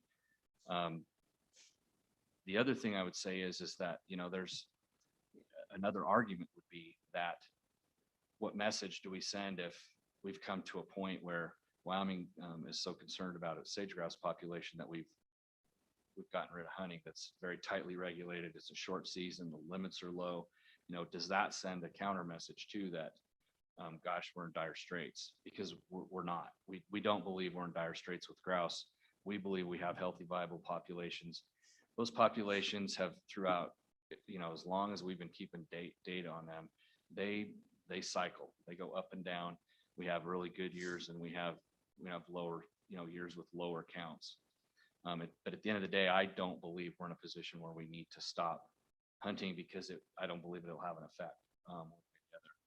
The specific though, one thing you brought up that is a good point, and that is that we did see higher levels of female harvest than normal in some places last year. That was a blip on the radar, but it's one that we need to watch. And we need to, that's something that we'll look for a trend over time because typically we don't see that higher level of females in the harvest. That's not something we've seen in the past. We didn't see it everywhere, but we did see it in a couple places, especially in Western Wyoming where we have really good healthy populations. Thank you. Representative Ward. Thank you, Mr. Chairman. Director Nesvik, how are you today? Good. How are you, Representative? Good. Hey, you mentioned the amount of money that the department pays in damage claims. I think I know the answer, but would you mind telling us what species costs the department the most and roughly what that number is? Yeah, Mr. Chairman, Representative Worf. So we've seen a significant increase over the past decade in specifically grizzly bear and wolf damage claims. And, obviously in the northwest part of the state, but, we've had years where we've been over half of the entire damage payments, over $500,000 that has gone to pay claims just on those two species alone. And so that's a trend, and it's reflective of an increasing and expanding grizzly bear population is a large part of that. We've really tried hard to focus quotas and seasons for wolves now that we have management authority in places where we have problems. And I think that we've seen some progress there just in the last 2 years. where our wolf population is down. It's actually slightly below our management objective. It's well within, it's well above the commitments we've made to the federal government. It's not in any kind of danger, but we've managed that population down to a very close to the objective. And I think that's probably helped in some places. I will also tell you that, and I know Representative Winter heard me talk about this the other day in another committee, but you know, the way that program works, it's really developed over time. And you know, we hear some criticism at times, but I will tell you, it's the right thing to do for Wyoming. I mean, those producers don't have an ability to really directly affect the problem. They've changed the way that they operate. Those producers have changed. You know, they've had to increase their own costs to deal with the problem that they don't have a way to try to counter or mitigate. And so, you know, while the damage claim budget is expensive, I think it's the right thing to do for our state, and I think it has increased tolerance for those species. And I think, you know, it's the best place we could find with a challenge where we do not have management authority over a species that is, by all scientific measures for over 2 decades, is fully recovered. And we haven't been able to get across the finish line to get it delisted. So my point at the end of the day is that this is the place where we need to be to make sure that we are taking care of private property owners who are impacted. At the same time, we're trying to meet federal requirements to have enough animals to get them delisted. Follow up, and just a reminder, we have public comment and we're starting to get behind. Yeah, You know, so and I'll be let's- quick, yeah. Mr. Chairman, but, and I do know that,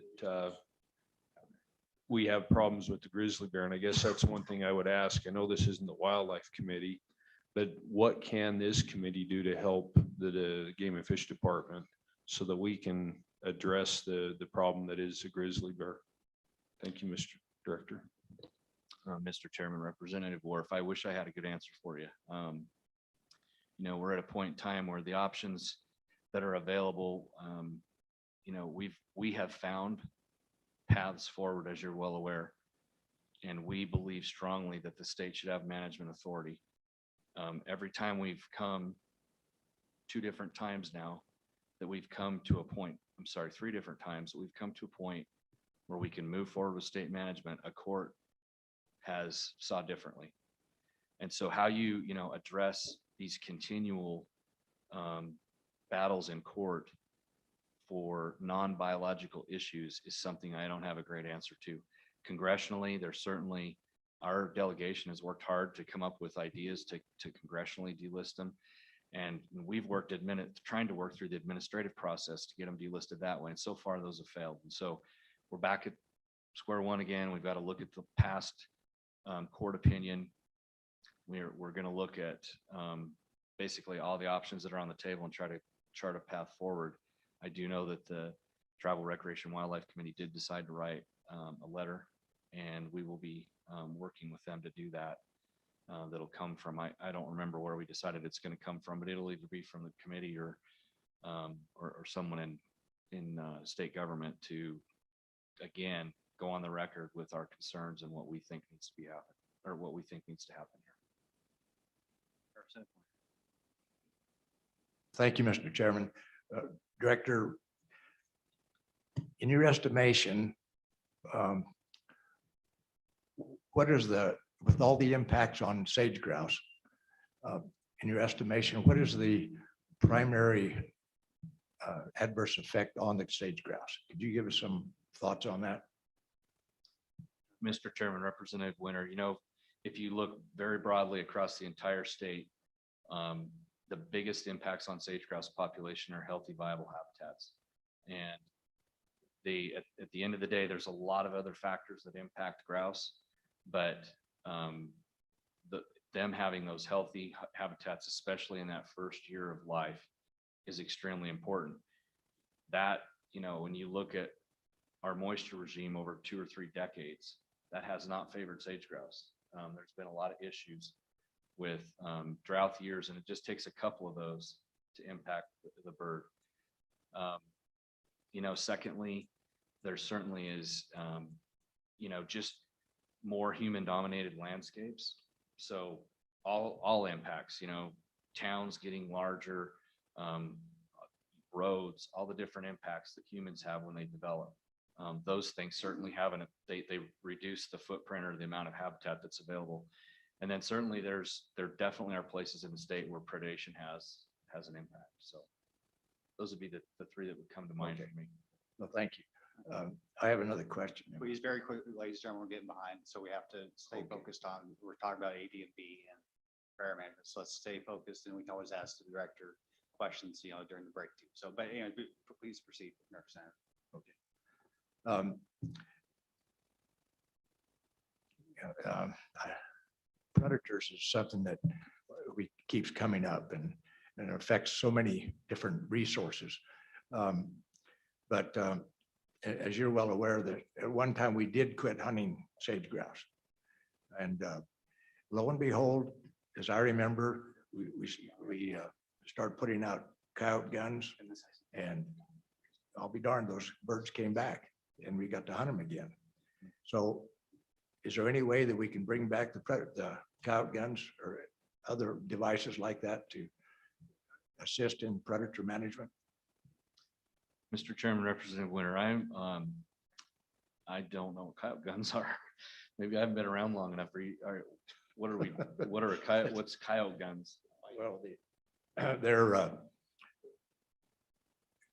contraptions that are set on the ground and the coyote go along and pick them up and a cyanide gun gets them. M44s. Yeah.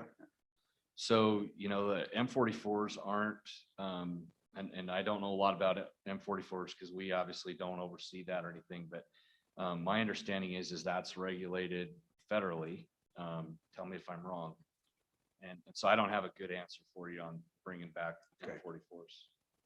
Okay, and to wrap this up, hopefully, Director, recently we had a bill, I think in the 2020 session, to got rid of the wildlife management stamp and had a optional fee that's a little bit more, I guess, prevalent or obvious when you go get your hunting license. Any updates as to how successful that voluntary method has been out since we changed it recently? Has the increased visibility of the opportunity for the hunting public to donate to predator management really resulted in an increase in revenue? Mr. Chairman, I will tell you that I'll get you the exact numbers. I'll have those sent to you today about how much revenue that's generated. I'm not sure it's generated very much at all. I mean, the last time I looked, it wasn't a lot of money. However, I'll tell you this, a lot of the predator management districts around the state, over time, I've seen a shift and I've seen them, they've looked at those kind of things and I guess the attention that's brought to the issue. And a lot of them are spending money and time, and you've heard it today from Johnson and Sheridan County on wildlife focused projects. So I think it has brought some awareness. And hopefully some funding too. Yeah. But we'll look forward to those numbers. So, okay, well, good. Any last questions you have for Game and Fish? Maybe. Okay, well, thanks for being here. Appreciate it. You bet. Thank you, we'll Mr. Chairman. continue working together. Okay, so we're on to public comment. Any public comment here in person? And as we get folks coming up to the in-person portion, if you are on Zoom, we have a list of names here, but also if you could just raise your hand if you know how to do that, digitally raise your hand. That'd help our staff get ready. So if you want to testify on Zoom, we're going to do in person first, but once we get to you, just in preparation for that, feel free to click the raise your hand button if you haven't already, if you want to testify on this topic. So Mr. Sims, welcome back. Thank you, Mr. Chairman, members of the committee. I realize time is short, so I will be brief. I agree with pretty much everything that was said here today. I'm going to give you a little outlook on what it's like on the ground. We've heard from agencies, we've heard from predator boards. I have served on our local predator board, and I just finished a term on the AD&B board, so I'm pretty intricate knowledge of all that. But on the ground, one of the main problems we have is the ability to respond when we're having the animals killed. Sometimes you get one killed, you call, and it takes a while. Wildlife Services has this issue, and it's kind of everywhere, and especially at times when everybody's lambing or there's a lot of need. Coyotes are probably, they are the biggest thing, and they are the thing we can control the most. but I want to touch a little bit on eagles and ravens. There's really nothing we can do. It's very difficult. Wildlife Services can help us with the ravens, but the eagles are an issue, and I realize this committee cannot solve it, but to give you an idea of what we're up against, a few years ago, I filed for an eagle take permit. By the time I got the paperwork, when we started seeing loss at the first lambing. We didn't get that permit till well into July. So this year we thought we maybe do something, get ahead of it. So we filed for permit in January 14th. The Fish and Wildlife Service received my permit. To date, I've yet to get that permit. We did take some loss, so we filed another Form 37 asking for a take permit to be able to remove these from the wild. And that was on the 14th. These are supposed to be expedited to us. No word out of Fish and Wildlife Service. So that is something I realize this committee can't take care of. The question was brought up about bounties earlier. Bounties are a tool, but the problem you get is twofold. You'll get coyotes killed outside of your bounty area. And those bounties, people go out, maybe not experts, and they educate coyotes. And it's pretty hard to kill an offending educated coyote. So bounties have some success, but not always. Interesting enough about the sage grouse, when coyotes aren't killing and eagles aren't killing on us, they're eating something. And based on what they kill, there's a lot of wildlife that just disappeared that nobody ever sees.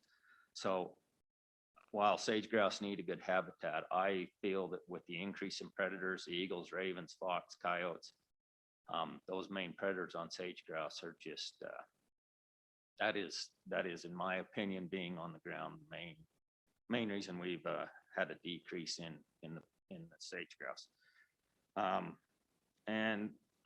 Representative Western had talked about wanting to go on a coyote hunt, and I'd invite everyone on this committee to come to Southwest Wyoming, and we'll take you on a coyote hunt. Wintertime's more fun because you automated coyote hunts, but summertime, anytime. And hopefully not provide too many educational opportunities for those kinds. Yeah, we won't provide them any educational opportunities. With that, Mr. Chairman, thank you, and I would stand for any questions. Any questions?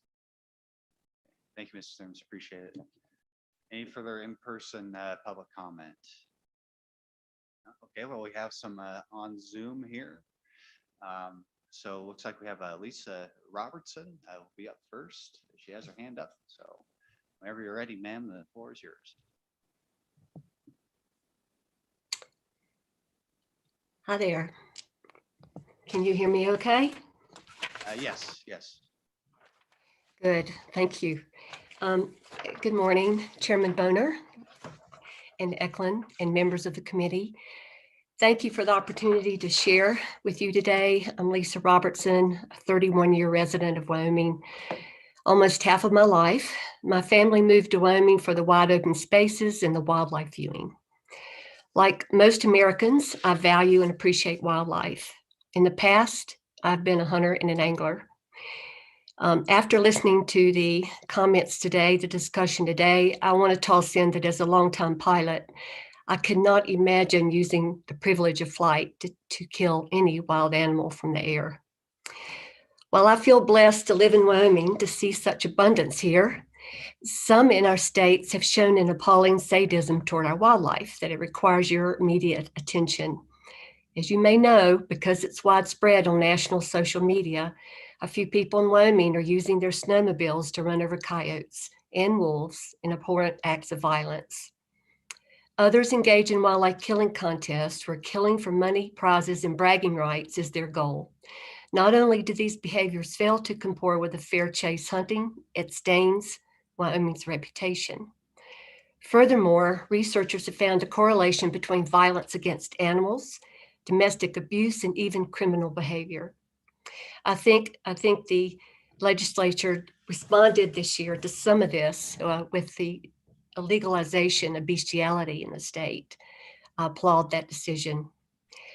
Noted outdoors writer and hunter Todd Wilkinson, in his news story, A Death of Ethics, Is Hunting Destroying Itself?, wrote about Wyoming's culture of violence in an article that saw widespread national attention. And he stated, right now, as you read these words, and of course, this was when there was snow on the ground, it is perfectly legal in the state of Wyoming for a person to climb on the back of a snowmobile, chase down wild coyotes or wolves, pursuing them until they drop from physical exhaustion. And if that's not enough, you can then run over them relentlessly with a machine, injuring them until they die.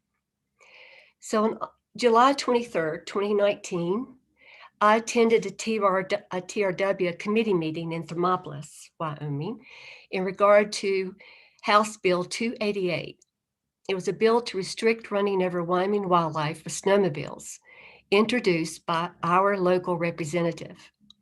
The bill did not make it to a committee. However, the TRW interim committee reviewed it that day and discussed the bill.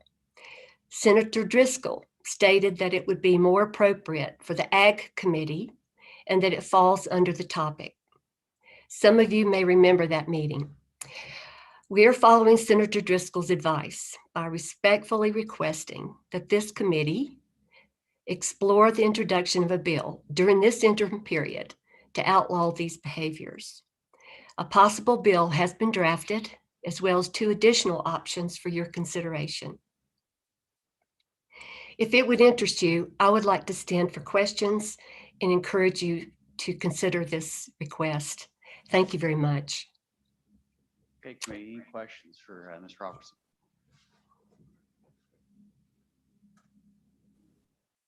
Okay, well, I appreciate your testimony, and I was surprised to hear that suddenly Ag has jurisdiction over wildlife issues. ADMB is a joint effort between Department of Ag and Game and Fish, so there's a little bit of overlap, but the more policy side of things is thoroughly in TRW's purview. So it seems to be a little bit of miscommunication there, but just my perspective on the relative importance of, or what committee supervises what. So yeah, please respond to that, ma'am. Yes, thank you, Chairman. Representative Winter was there for that meeting also, and he may remember indicating the same thing. And it is out there for public record that we take it to the Ag Committee.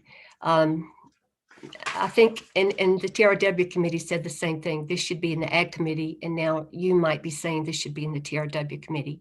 But we are following it step by step. So I would encourage you to take this seriously and look at this and consider discussing it in this interim period. Okay, thank you, ma'am, for your testimony. Okay, next up on the list, we have Kristen Combs with the Wyoming Wildlife Advocates. Hello, Senator or Chairman Boner and Eklund today. I just wanted to offer some comments, a couple comments. One thing that sort of keeps coming up in these meetings is just a lot of frustration from producers, livestock producers, about just the relentless, onset of predators coming at them. And the one thing that I didn't hear today was any funding opportunities for non-lethal controls, which have actually been proven to be more successful and to prevent conflicts before they occur. And so I think that for this committee to at least consider offering some funding for non-lethal measures to be implemented in the states could go a long way into helping not only producers to avoid conflicts and to prevent them before they occur, but also to help predators exist on the landscape with producers. And there's just a huge amount of research that's being done right now in this area, and also some really great on the ground work in places like Montana and Idaho with the Wood River Wolf Project, and just across the West, we're just seeing a lot of success in using non-lethal measures to prevent conflicts, which in the long term, producers that finally are using these methods are finding that it's easier for them. It prevents things, it relieves their headaches. I heard from many different people today that coyotes, you're never going to eradicate them. And that's true. We've been trying to get rid of coyotes for the past 100 years or more in this country and there's more now than there's ever been. And so, you can control them, but you can't eradicate them. That's not the right way to think about this. It's just, we're sort of getting into this vicious cycle of just killing over and over again, when there are these new tools and new methods that are being used to actually help prevent the conflicts and to keep non-predating coyotes in areas where they're not predating on livestock. That's one thing that's been seen, is that if you kill off a predating pair that or a non-predating pair that lives in an area, then another younger coyote can come in and start causing livestock issues. And so just really want to focus on if there's any ability or wiggle room for funding. I know that there are organizations and agencies that are working behind the scenes right now to help get more federal funding for non-lethal measures, but I think if the state also was willing to contribute to helping fund some non-lethal stuff. I know Wildlife Services has been given some money for non-lethal positions, but the state could really help provide this to livestock producers as well. Even in the area of eagle predation, there's several studies going on right now, one from Chuck Preston, just looking at eagle predation and preventative measures that can be used to help keep that down. So I encourage the committee to think about offering a bill for some funding for non-lethal measures and just some of this new research to be put on the ground. I also wanted to just correct the record on something that I heard. I keep hearing over and over again that the coyotes that are being reintroduced in Colorado are some huge subspecies of wolf that has never existed here before. And that's just not true. There's no science to back that up. Wolves that are here are the same. There is no such thing as a Canadian wolf. It's a gray wolf, and that's just how it is across the entire United States. Gray wolves are gray wolves. So just wanted to correct the record on that. And also just to say that wildlife is wildlife. I think it seems like there's just this continual talk about predators and wildlife. And coyotes are wildlife. Sage grouse are wildlife. Any animal that is not a domesticated animal is wildlife. And it would be really helpful if there was not this discussion of these other animals that are predators that are not wildlife and somehow don't deserve consideration. And I understand that livestock producers sometimes struggle with having predation by predators. And that can be frustrating. I do get that, and our organization is sympathetic to that. But let's work to just count all wildlife as wildlife. And yeah, we welcome the opportunity to help livestock producers figure out innovative ways to help with reducing livestock predation for sure, and to help wildlife thrive on the landscape as well. Okay, thank you, ma'am, for your testimony. Committee, any questions? I guess I have a suggestion, and somebody in the audience can correct me if I'm wrong, but I believe that, there's no limitation on a local predator board coming and using a non-lethal method, and, those projects could be approved just as much as a lethal take. So I think that's, that's already very well funded, about, to tune about roughly $5 million in general funds plus local fees. So I'd encourage you, if you have a local predator board, to get in contact with them, and they can, submit those requests for those, some of those methods that you're discussing. I think there's an avenue available.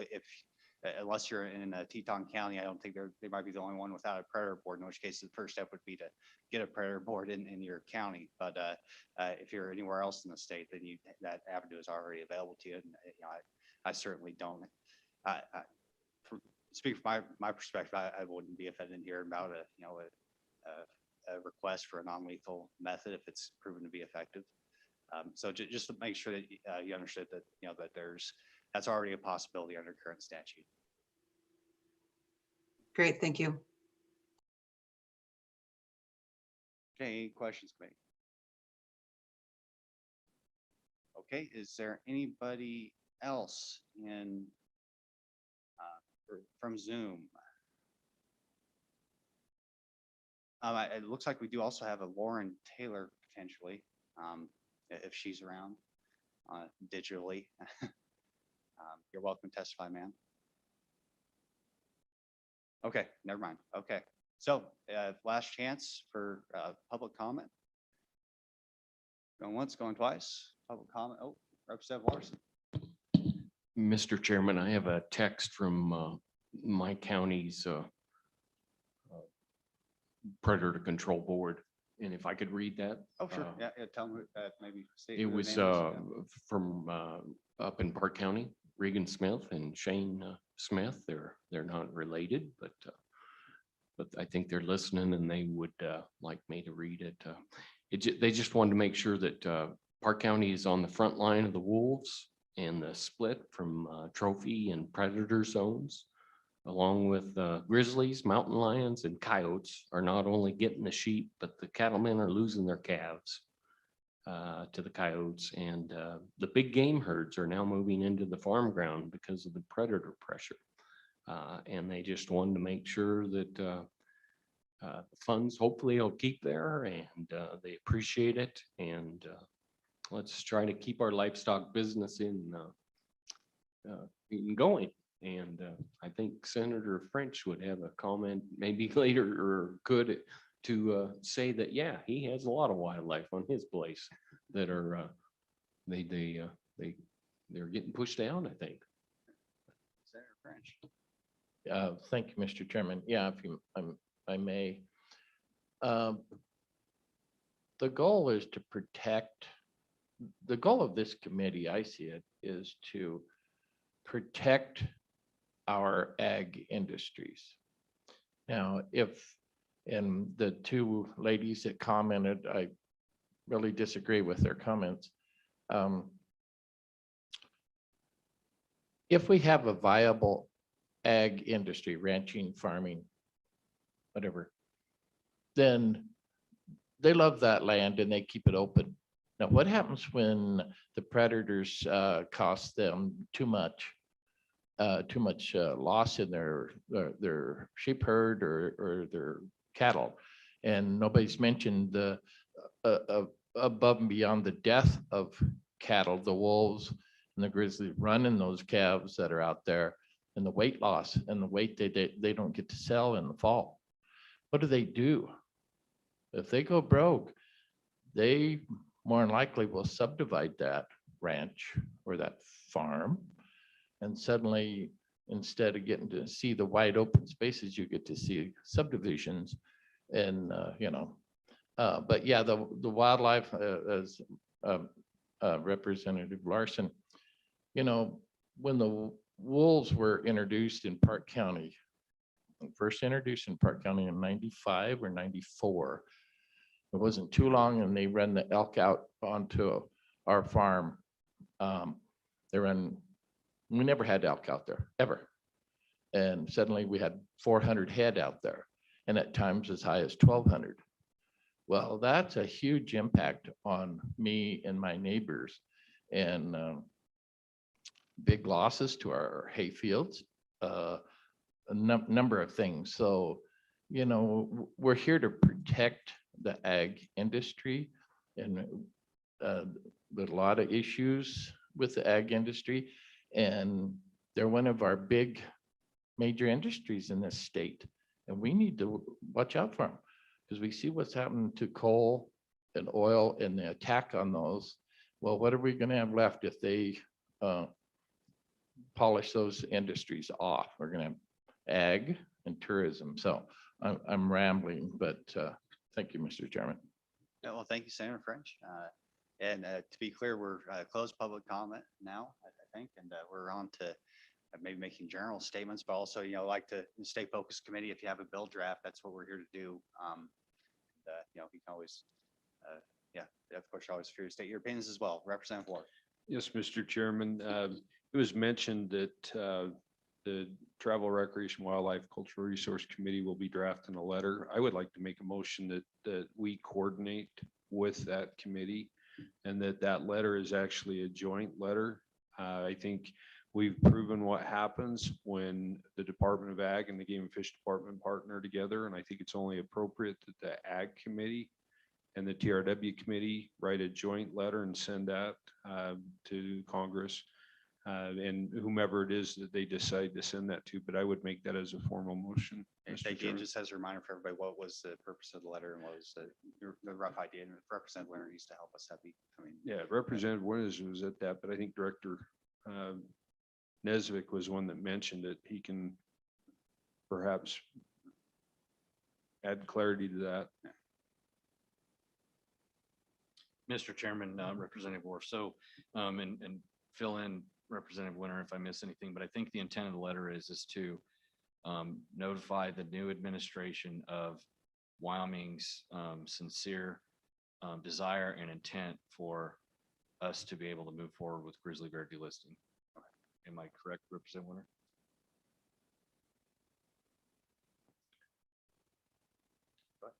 Thank you, Mr. Chairman. Yes, Director, the whole idea was to have a unified front to this new administration, that it's time that something was done and that our governor is adamantly in favor of delisting these grizzly bears and any other thing we can think of to send their way. Okay, very good. Yeah, it helps me at least to understand what the letter is. But yeah, so have motion. Is there a second? Second. Okay. Okay, so all those in favor, any further discussion? Sorry. All those in favor say aye. Aye. Opposed say no. That motion carries. I also can work with TRW staff and I can reach out, I suppose, to the chairman and let them know that we want our signatures on that letter too. Good idea, Representative. Any further motions or discussion on this topic? Okay, well, I would entertain a motion to get a bill draft going that would specify that the Department of Agriculture will be the primary liaison with other agencies for predator control. Okay, and wait a second, and also allow the ADMB, and maybe it's a separate bill draft, I don't know what you think, it could go either way. Allow the ADMB to contract directly for predator control services instead of always going through a local board. So we can put those in the same bill draft for now, if that's okay with the committee. Okay, we have a motion. Do we have a second?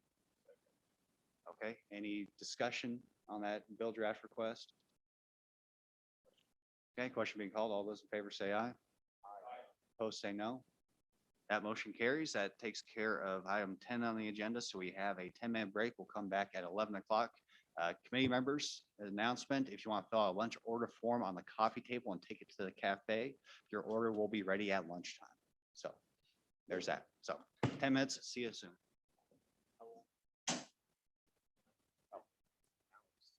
didn't know. I figured people have to drive everywhere.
Okay, looks like we have a quorum, ladies and gentlemen, so we're gonna go ahead and get started.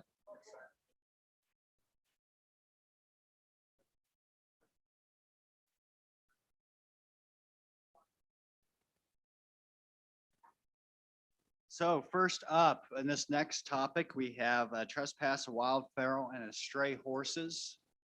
We're gonna go ahead and get going here. We do have a slight adjustment to the agenda. We're gonna have our federal partners with the Bureau of Land Management go first.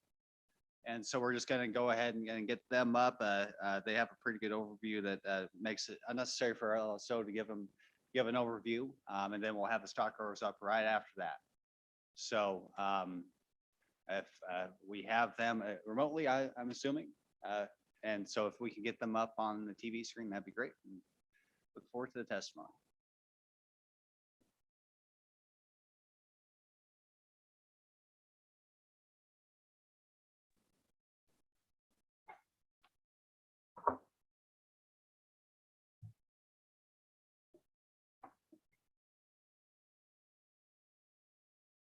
Apologize while I get the technology working here. Can you hear me okay? Yes, we can. Welcome to the Joint Ag Committee. It's good to see you. Good to see you too, sir. Chairman Boner, Chairman Eklund, and members of the committee, I appreciate the invitation to appear before you today to provide information about a variety of BLM Wyoming public land topics. The BLM manages public lands for the benefit of current and future generations in accordance with our multiple use and sustained yield mission, as mandated by the Federal Land Policy and Management Act. In line with our multiple use mission, we value and support a strong domestic economy, as well as conservation of our nation's lands, waters, and wildlife. From hunting and fishing, livestock grazing, resource development, and forest management, to protecting natural, cultural, and historical resources, we continue to facilitate responsible uses of public land. From fiscal year 2020 to date, the BLM has accomplished 2,287 wild horse removals, 171 fertility control treatments, and 491 private care placements in Wyoming. The BLM manages wild horses and burros on 177 designated herd management areas, or HMAs, comprising 26.9 million acres of public lands in 10 western states. One aspect of our multiple use and sustained yield mission is managing horses and burros under the Wild Free Roaming Horses and Burros Act of 1971. The goal of the act is to preserve and protect wild horses and burros as integral parts of a thriving ecological system in balance with other public resource values, including wildlife, livestock grazing, mineral and energy resource development, and recreation. With virtually no natural predators, left unchecked, wild horse and burro populations can double every 4 to 5 years. In Wyoming, there are currently 16 HMAs on nearly 5 million acres. These lands have the capacity to support up to 3,795 horses, while also maintaining the health of other ecological resources. There are currently over 7,700 wild horses on BLM managed lands in Wyoming. In the fall of 2020, approximately 1,700 wild horses were removed from Wyoming HMA. The BLM is in the planning phase to conduct gathers in 9 of the 16 herd management areas this fall to remove over 4,000 horses in Wyoming. Every BLM management action for wild horses and burros living on public lands must consider fertility control in the range of alternatives. Where it is practical to do so, BLM is committed to implementing effective, humane fertility control measures to limit herd growth and put the program on a fiscally and ecologically sustainable path. Population growth suppression methods will be utilized on a portion of the wild horses left on the range to slow population growth. The Act defines wild free roaming horses and burros as all unbranded and unclaimed horses and burros on public lands of the United States. The Act also specifies that they are to be protected in areas where they're presently found. Herd areas where wild free roaming horses and burros are managed and protected under the act are those areas where unbranded and unclaimed horses were living on public lands when the law was passed in 1971. If a wild horse strays from one of the HMAs onto privately owned land, the private landowners may inform their local BLM field office to have the animals removed as soon as practicable. Under the act, a wild horse on private lands cannot be destroyed by a private landowner as the animal is federally protected. Feral or stray horses do not qualify for protection under the Wild Free Roaming Horses and Burros Act. Feral, stray livestock are state livestock board matters as they are domestic animals that have escaped or been turned loose. Should a domestic horse be found on private or public lands, the local brand inspector is to be notified. We'll continue to collaborate with our local and state partners as well as the public regarding wild horses in Wyoming. Thank you for the opportunity to share some information about BLM Wild Horse and Burro program. As you know, it's a complex program. At this time, I would like to address any questions you may have. I also have my senior leadership team here, should there be any questions that they can assist with as well. Hey, and thank you very much once again for being here. And I think I've been told you need to tell us your official job title for the record. Kim Liebhauser, Acting State Director for BLM Wyoming. Okay, thank you very much. I think I glazed over that part and I apologize. So, once again, thanks for being here. It's another sign of things kind of opening up. It's good to have our federal partners at our meetings. And I appreciate all the efforts that you've undertaken to work with us on many issues, this one being an important one. So committee, any questions for the BLM? Okay, I guess I have a few, and I'm curious, I understand that you're constrained, the federal statute has several options the BLM has at its disposal for dealing with overpopulated horses. And I'm just wondering, are some of those off the table due to appropriations riders that Congress has put on over the years? And if so, what are your options for dealing with these stray horses, or these not stray horses, these horses that are over the AML? I apologize because our equipment is making it very hard for me to hear you. But I think what you asked was, what are our options for dealing with wild horses, or was there more, Kristen? Yeah, just if you a laundry list of all the methods you have available to you under the current statute or current what you're funded for, that'd be helpful. And I guess what I'm getting at is, to what extent is funding limitations keeping you from reaching the AML? Yeah. Mr. Chairman, my name is Kristen Lenhart. I'm the Deputy State Director for Communications here in the Bureau of Land Management, Wyoming State Office. As you mentioned, there are a plethora of options that are available for trying to maintain appropriate management level. The primary options that we do try to focus on are 1, gather and removal, 2, fertility control, using PZP, which is definitely something that we try to utilize as often as we can. Of course, as I'm sure many of the members of the committee are aware, depending on the type of herd and the location, that can be difficult to administer, particularly for large herds that get a little bit trepidatious, of course, when they come into human contact. Some of our smaller herds using PZP is definitely more effective. There are options that we are trying to pursue along the fertility control lines, including, spay practices and things of that nature. But, those definitely require a National Environmental Policy Act documents that need to be completed, and then, taking a look at the potential impacts of trying to pursue those options when it comes to population control. So those are the primary uses that we try to implement with the Bureau of Land Management, and the tools in our toolbox that we consider effective right now.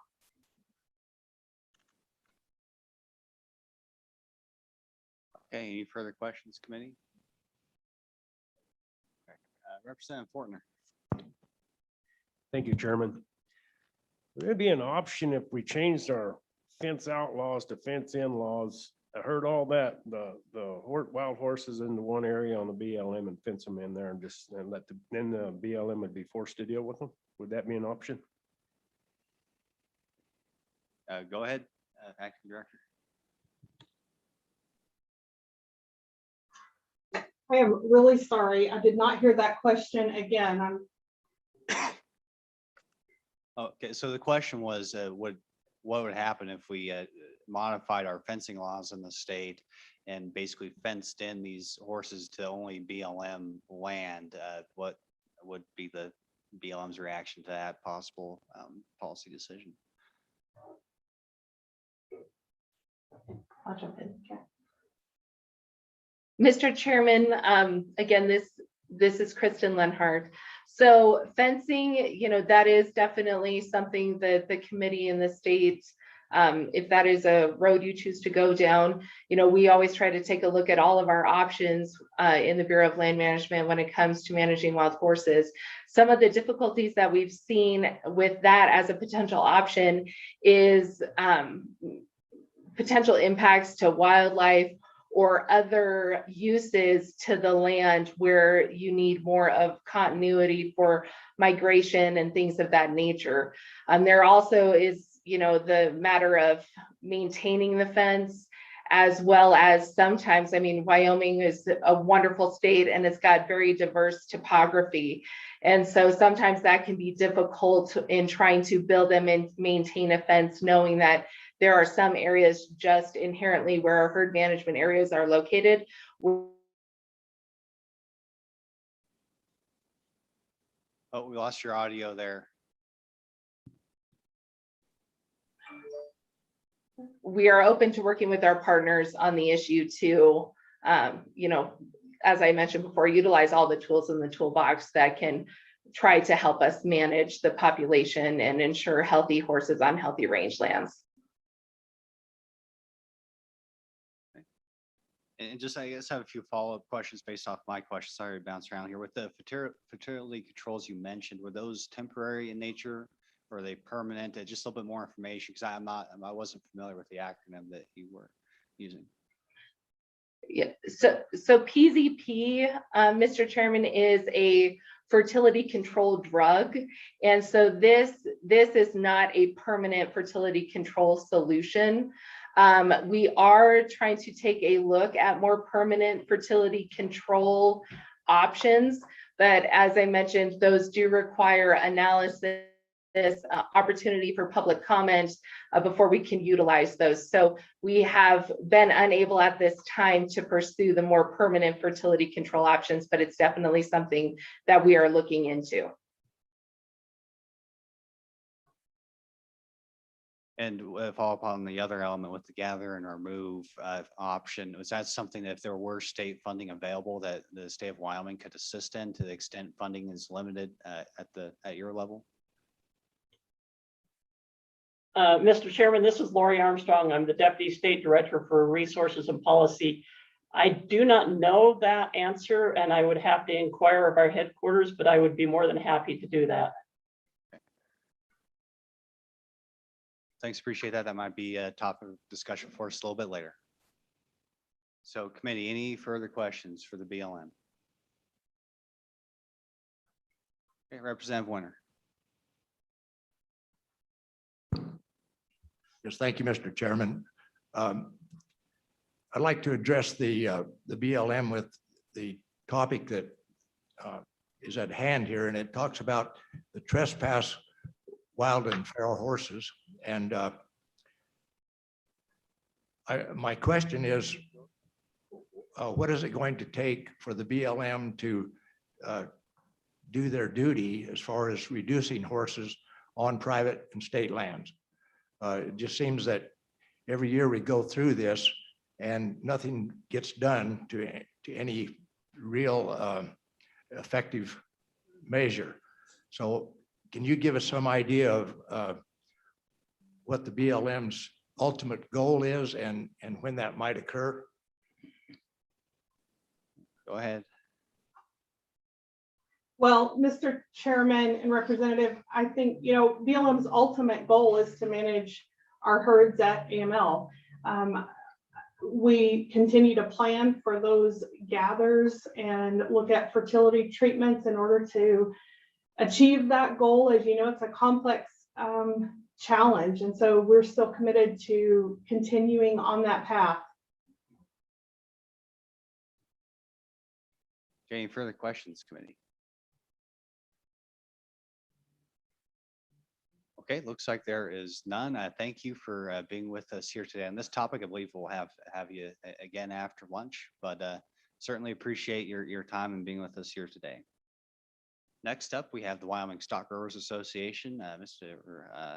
McGagna, you are up and you've provided some good materials for us, it looks like.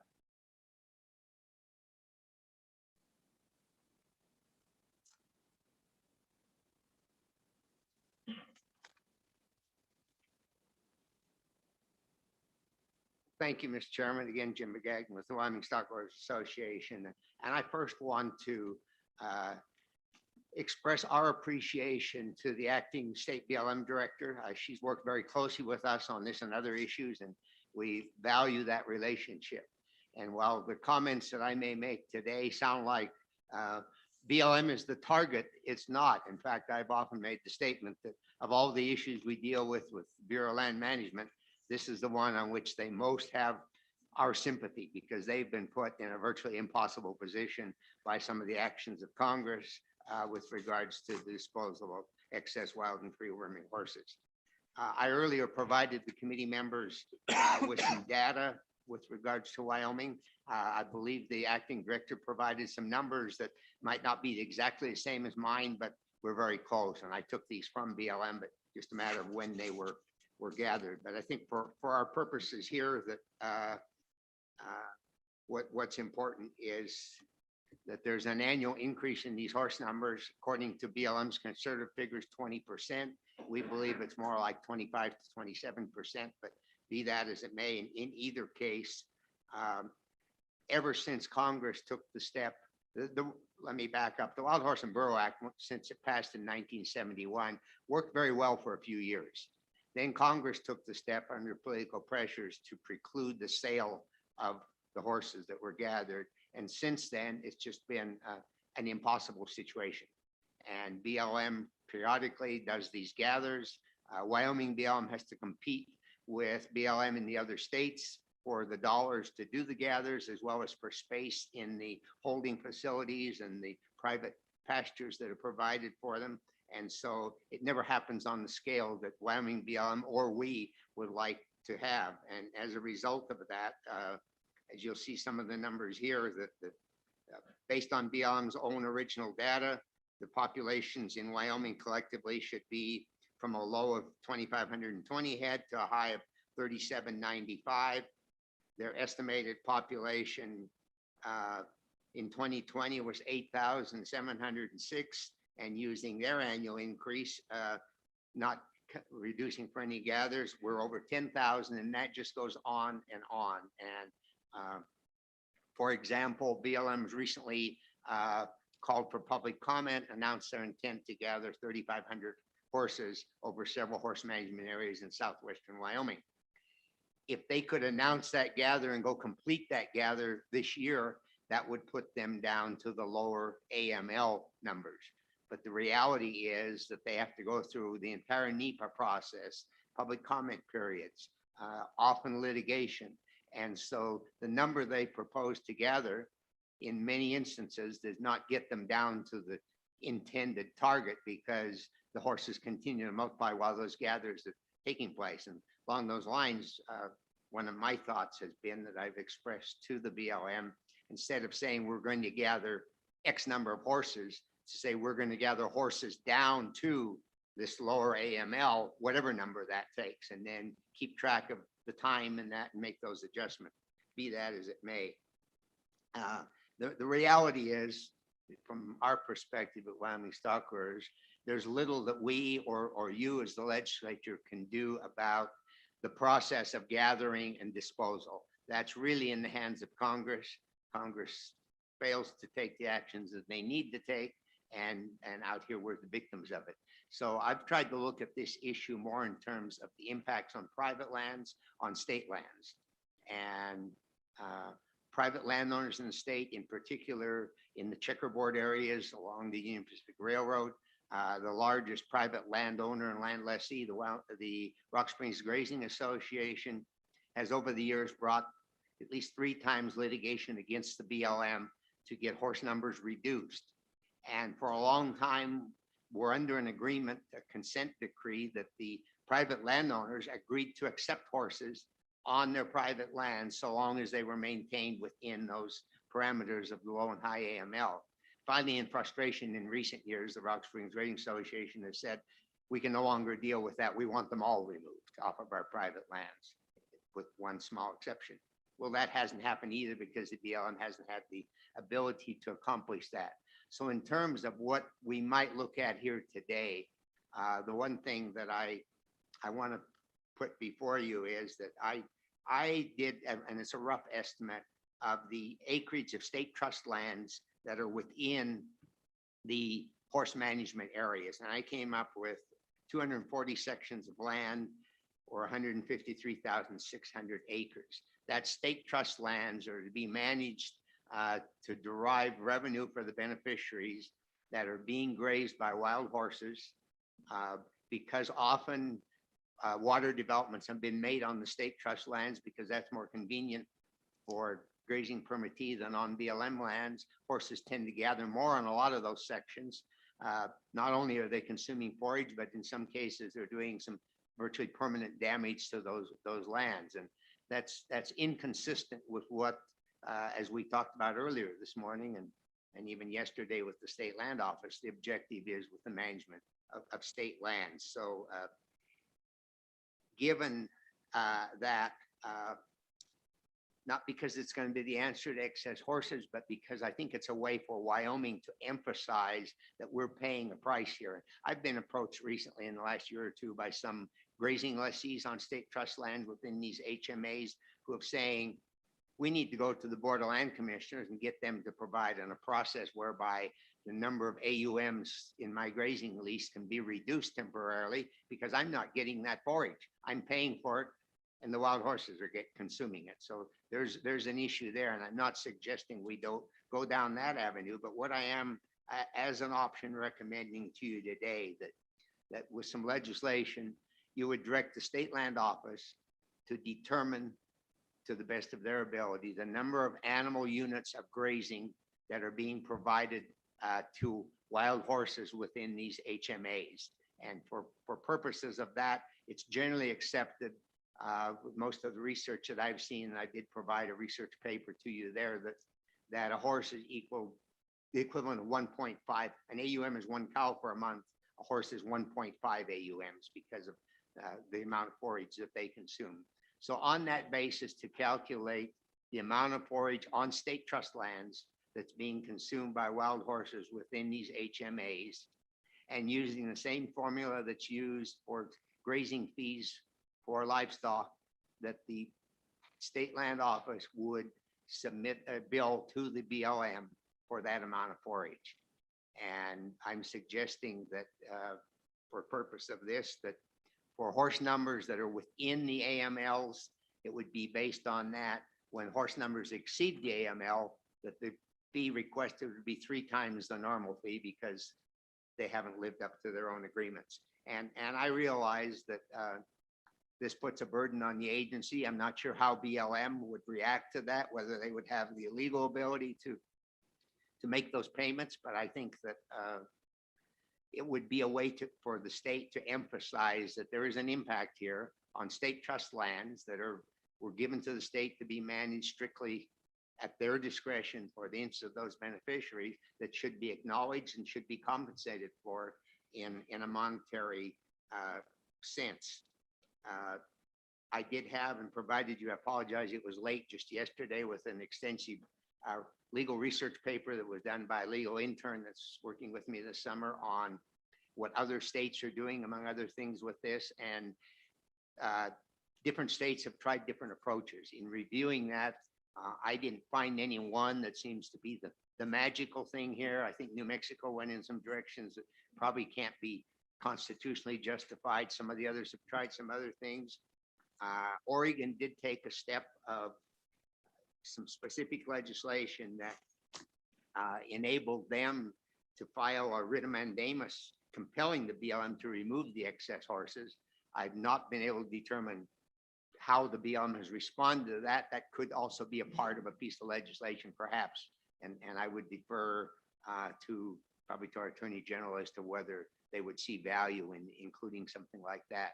But I do believe that submitting a request for payment for the impacts on state lands, and that may encourage some private landowners to do the same on their private land, would be a way of emphasizing not so much to the BLM in Wyoming who recognize the problem, but to the Department of Interior, to BLM nationally, to our members of Congress, that this is an issue that is working in direct conflict with the original intent of Congress, that the state manage these lands for the benefit of the designated beneficiaries.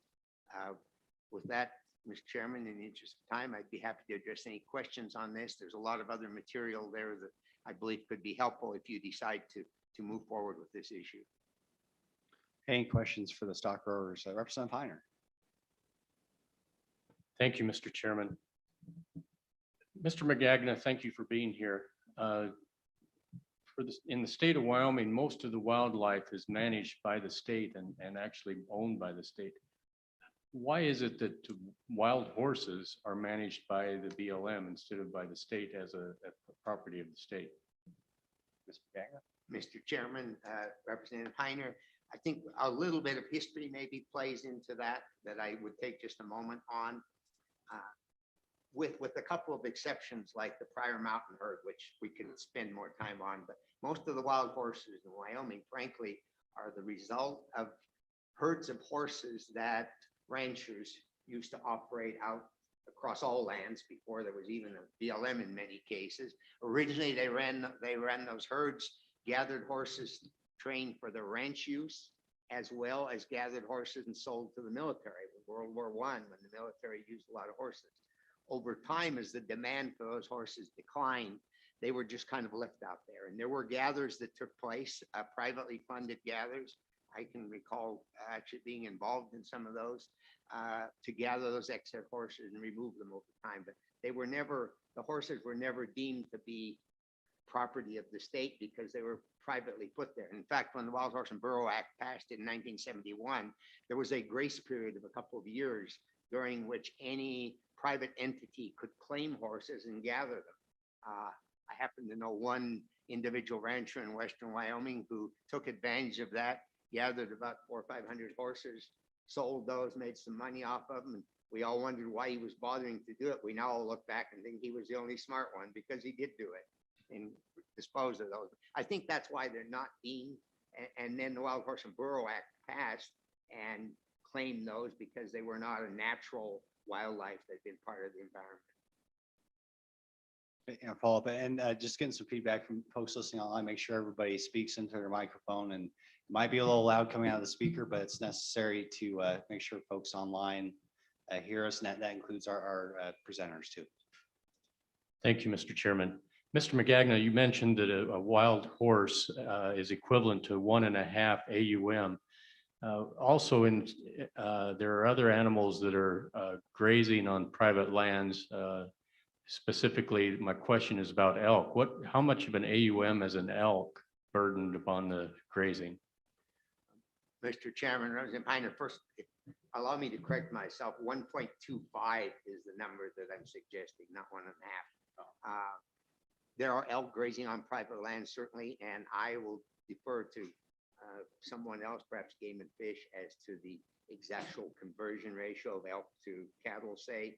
But I would point out from our perspective, the distinct difference is that we do have instances in Wyoming today of very excessive numbers of elk grazing on private land, and we work with the Game and Fish to try and encourage more aggressive hunting seasons to address that. But inappropriate numbers, most private landowners are accepting of the fact that wildlife are a natural part of the habitat out there, and they're willing to accept elk, deer, antelope, whatever the case may be, as long as they're managed within reasonable numbers. And to me, that's the largest distinguishing factor here, that while yes, some elk populations have grown too large, at least there's an effort undertaken to manage it.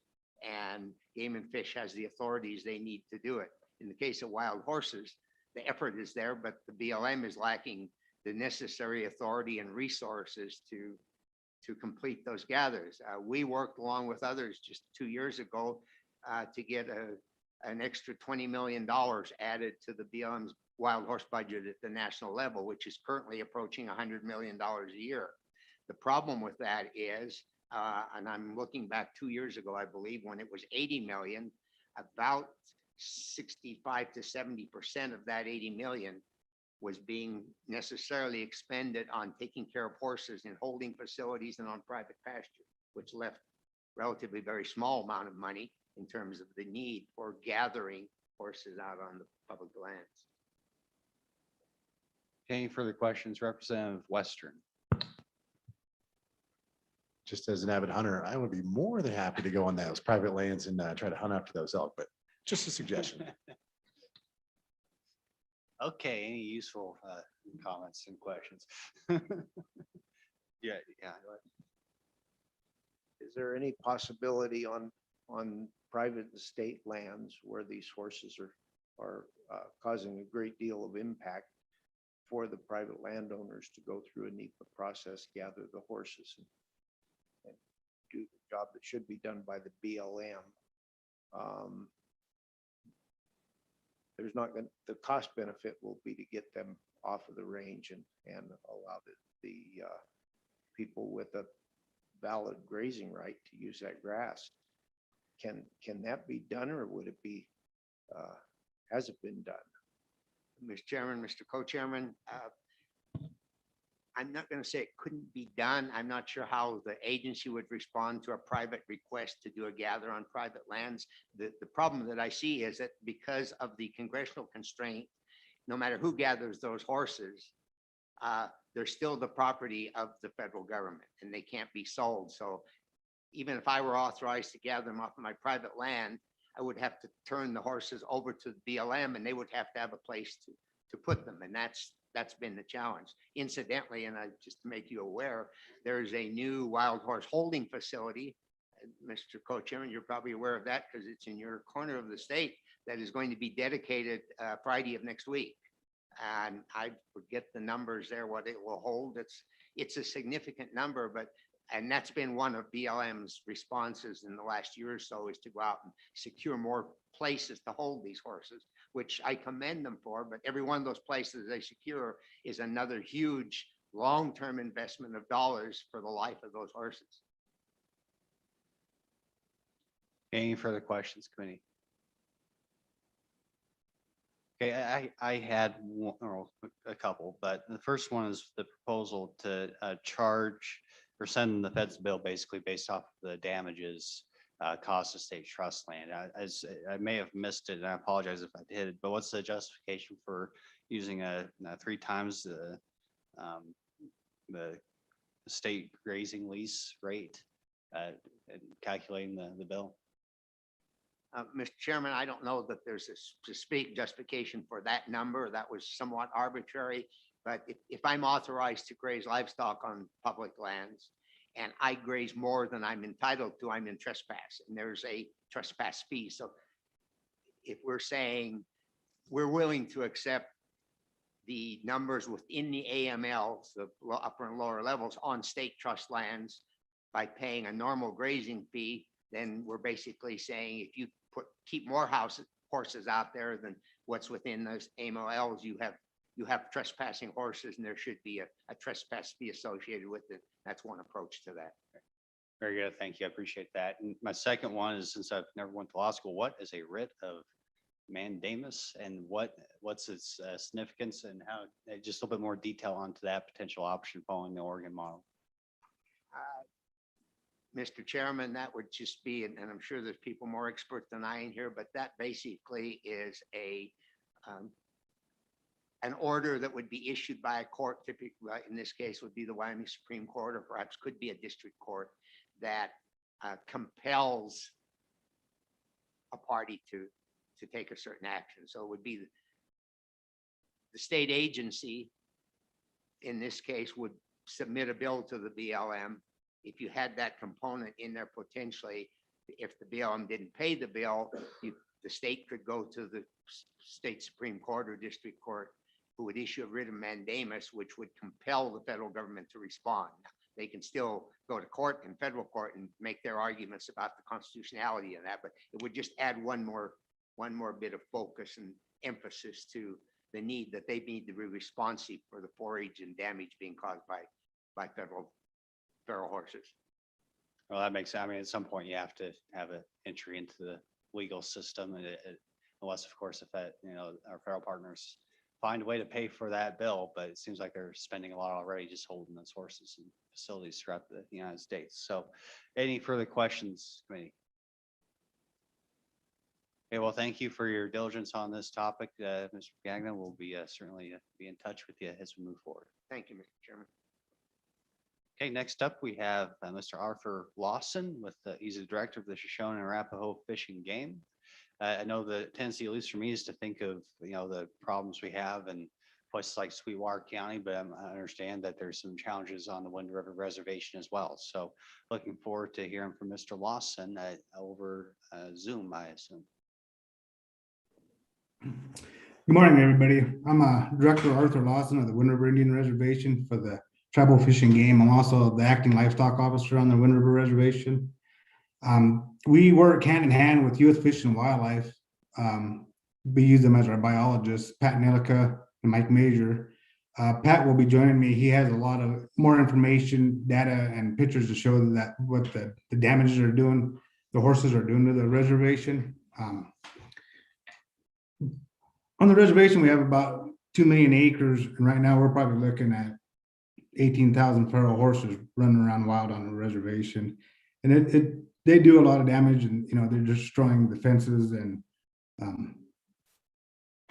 where all of our leases that run their livestock everywhere. And we're noticing a huge change in our mule deer, their migration from coming onto the reservation wintering to not making it back until there's late in the winter when there's a lot more snow.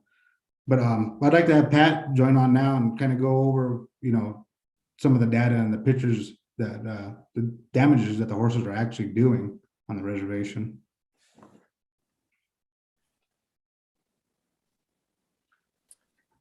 Okay. Thank you, Art. Mr. Chairman, can you hear me? Yes, please introduce yourself and who you're associated with, and proceed with your testimony. Thank you, Mr. Chairman. So my name is Patrick Nelica. I work with the U.S. Fish and Wildlife Service here in Lander, and have been assisting the Eastern Shoshone and Northern Arapaho tribes for about the last 20 years here on the Wind River Indian Reservation. Currently, I'm a project leader here. I also acted previously as a wildlife biologist and still continue to cover those duties as well. Our office has assisted the tribes in all fish and wildlife related matters since the early 40s here. So we have a very long and productive relationship assisting the tribes. If I may, Mr. Chairman, I appreciate the time here today. I do have a presentation, as Art mentioned, and I'll try to share my screen here, and it might be about 5 minutes worth of material, but the previous speakers kind of took the 40,000 foot view. This will be much closer to the landscape, and hopefully it'll provide some good information for the committee.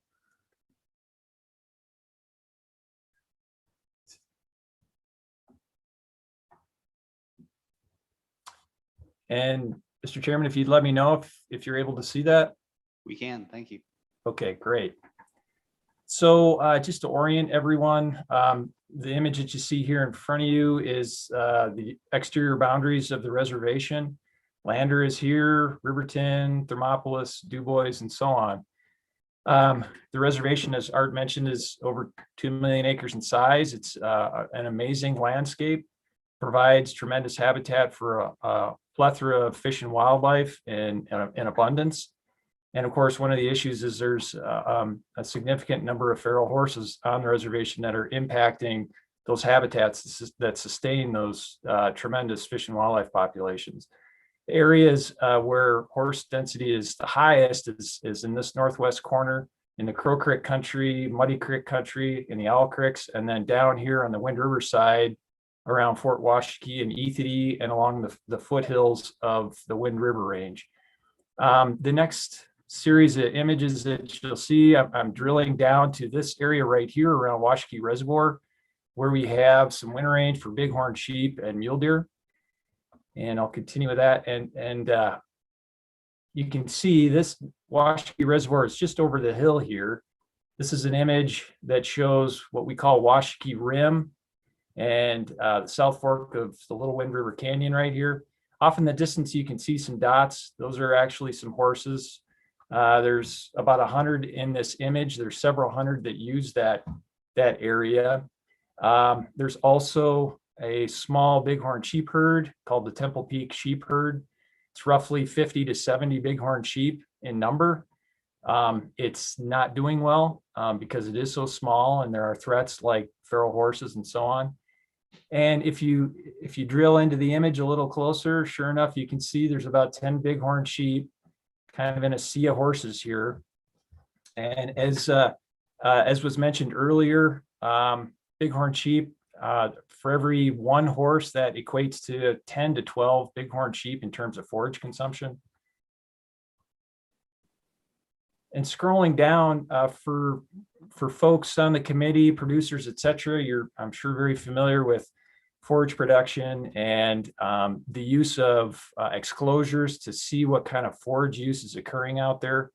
So this is just some images from the top of that rim that I just showed you. We have a range transect up there.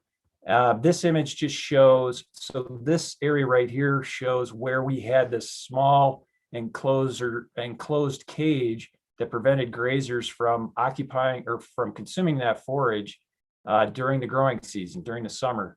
And this image just shows 63% use, which is a lot of use, but you can see visually that results in quite a removal of forage.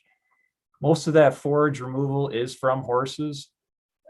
This is probably the worst year that we had seen. This is 2018, when we had 81% use, and basically it's, you know, dirt and a few shrubs left after a season use. Again, this is primarily because of horses, and I don't know, there's something blocking this, but there's, you know, horse dung right here.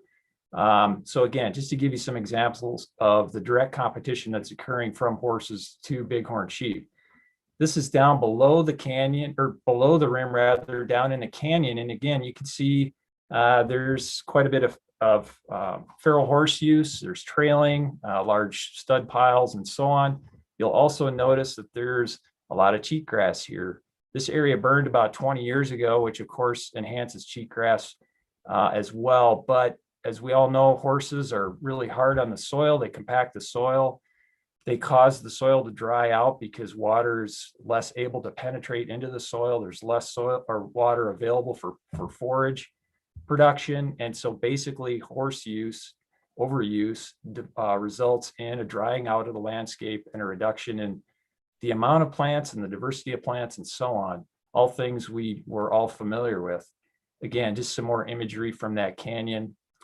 These horses are directly impacting that small sheep herd to a significant degree. Switching from sheep to mule deer.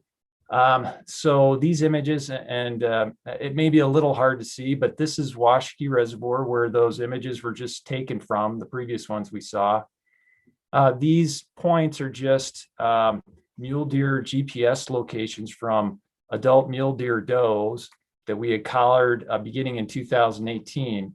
And they like to winter down in what's called Washakie Breaks. And I'll show some images from Washakie Breaks here in just a minute. But this is down in lower country, you know, roughly 6,000 feet in elevation. And they've moved out of this higher country, the high mountainous country, to come down here to winter. In 2019, it was a typical winter, pretty snowy. So they're down on their winter range here. In 2020, again, snowy conditions. February 2020, most of them are down here in the breaks. In contrast, this year, as you're all familiar with, we had a very open winter with not much snow. And as a result, the deer did not really come down to their winter range here in the breaks. They stayed up high in this country, and we really hadn't seen that before, indicating that they really didn't want to come down here. And that's unusual for deer because they are very traditional. They'd like to come back to their winter range, basically the same spots if they can. So some of the images from the breaks where they didn't really go this past winter, again, this area burned about 5 years ago, so that does have an impact as well. The mule deer tend to feed on sagebrush, bitterbrush, and other shrubs in the wintertime. They're browsers primarily. And of course, a lot of that was lost from this burn. But in addition to that, there's feral horses there. It's hard to see right now. This is a little early, but in a few weeks, this will all be purple from the purple cast that comes when cheatgrass seeds out. If you zoom in a little bit to where these horses were, about 50 to 60% of the forage in this image is cheatgrass. And of course, you can see the horse apples that indicate the amount of use there in that area. Again, this is mule deer winter range, but it's not functioning very well because of the feral horse use that's occurring there. In addition, again, this is from that area. This is bitterbrush, which is as I mentioned, is a prime browse for mule deer. And when you look at it, you can see it looks like a big mushroom, which is not how it's supposed to look. It's browsed very heavily. It's been hedged back primarily by horses. You can see some horse dung here. You got horses in the background. Again, here's just another image of that brush. It's obviously affecting that plant's ability to survive and produce and support animals like mule deer. And finally, just the last image I wanted to show. This is from an elk herd in the Owl Creek Mountains. There's about 2,000 elk in this image and a little bit off camera as well. It's from about 10 years ago. It's in an area called by what's called Spring Mountain. It's a great winter range for elk. At that time, there were about 600 feral horses using that area. Those numbers have increased to the present.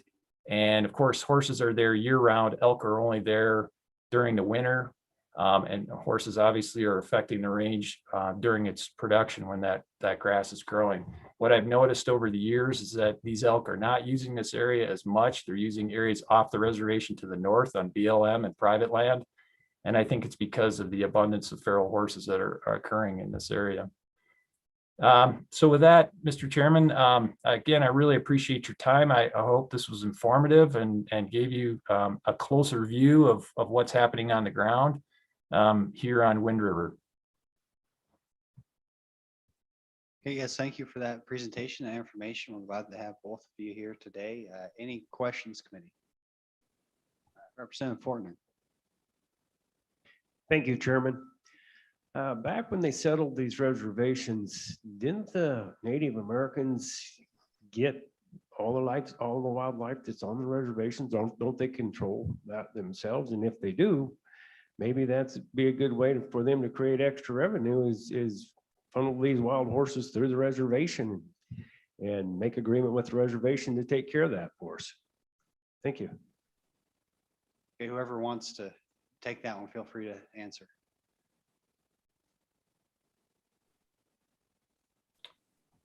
I'm sorry, Mr. Chairman, I only caught part of that question. Could you repeat that, please? Okay, I think the question was, I guess why I understood is, what role does the sovereign nations that are on the reservation play, and do they have any additional options available to them that maybe the state of Wyoming doesn't to help manage these wild horses? Yes, that's a good question. I defer to Art. They've actively been doing horse removals because the Wild Horse and Burro Act only applies to BLM and Forest Service grounds and doesn't apply to tribal lands because of its sovereign nation status. And so they do have some additional options that the BLM does not. So Art, I'd defer to you. Yeah, I don't think we want to take on any more horses than what we already have. We are in the process of doing some roundups and, selling of horses and stuff. It's a slow process. We're working with little to no funding at all. So what we make off to sell the horses, we just put back into the little gatherings that we're doing. Okay, I'll follow up on it. So there's no constraints by the federal government. That's something you have control over, but your biggest constraint is funding. Is that correct, sir? Yes. Okay, all right, thanks. So we think part of the audio problem we're having on the other end may be too many open mics. So if you can, shut off, keep your mics off, because they're having trouble hearing us. I'll try to keep this one on and off as the chairman needs it. Any further questions, committee? Okay, well, thank you to, co-chairman, go ahead.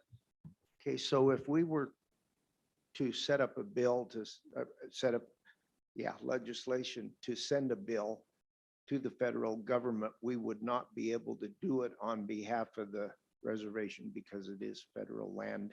Am I correct on that? I'm trying to figure out how we incorporate part of the damages that are happening to our people here. If somebody could answer that from the folks that were showing the evidence of damage on the reservation, I'd appreciate it.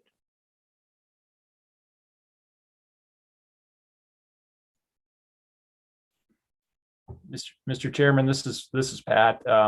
I'm not sure on that, how to answer that question. I don't know enough about it, so I'd hate to venture a guess and say the wrong thing. But as Art mentioned, certainly funding is a big issue for the tribes, and any way that they could increase their funding and do helicopter gather rather than ground gather would certainly help them tremendously. And some of these horses, no doubt, end up on lands off the reservation as well, and affecting those lands off the reservation as well. So, and Mr. Chairman, I would just add real quickly too, there was a question earlier and I was going to answer it and I forgot, but the question regarding how many elk equate to an AUM, it's about just less than a half an AUM. So one elk equals about 2.5, or excuse me, one horse equals about 2.5 elk in terms of forage consumption.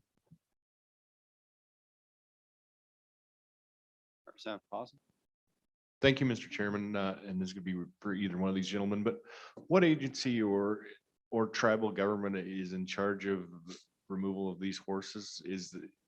I guess, is it a federal agency or is it the tribes themselves? And do they have a market and an ability to dispose of them?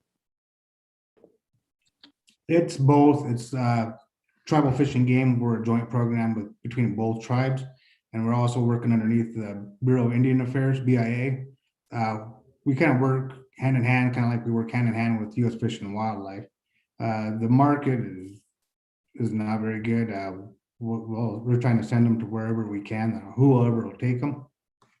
We're looking maybe 19 to 20 cents a pound per horse.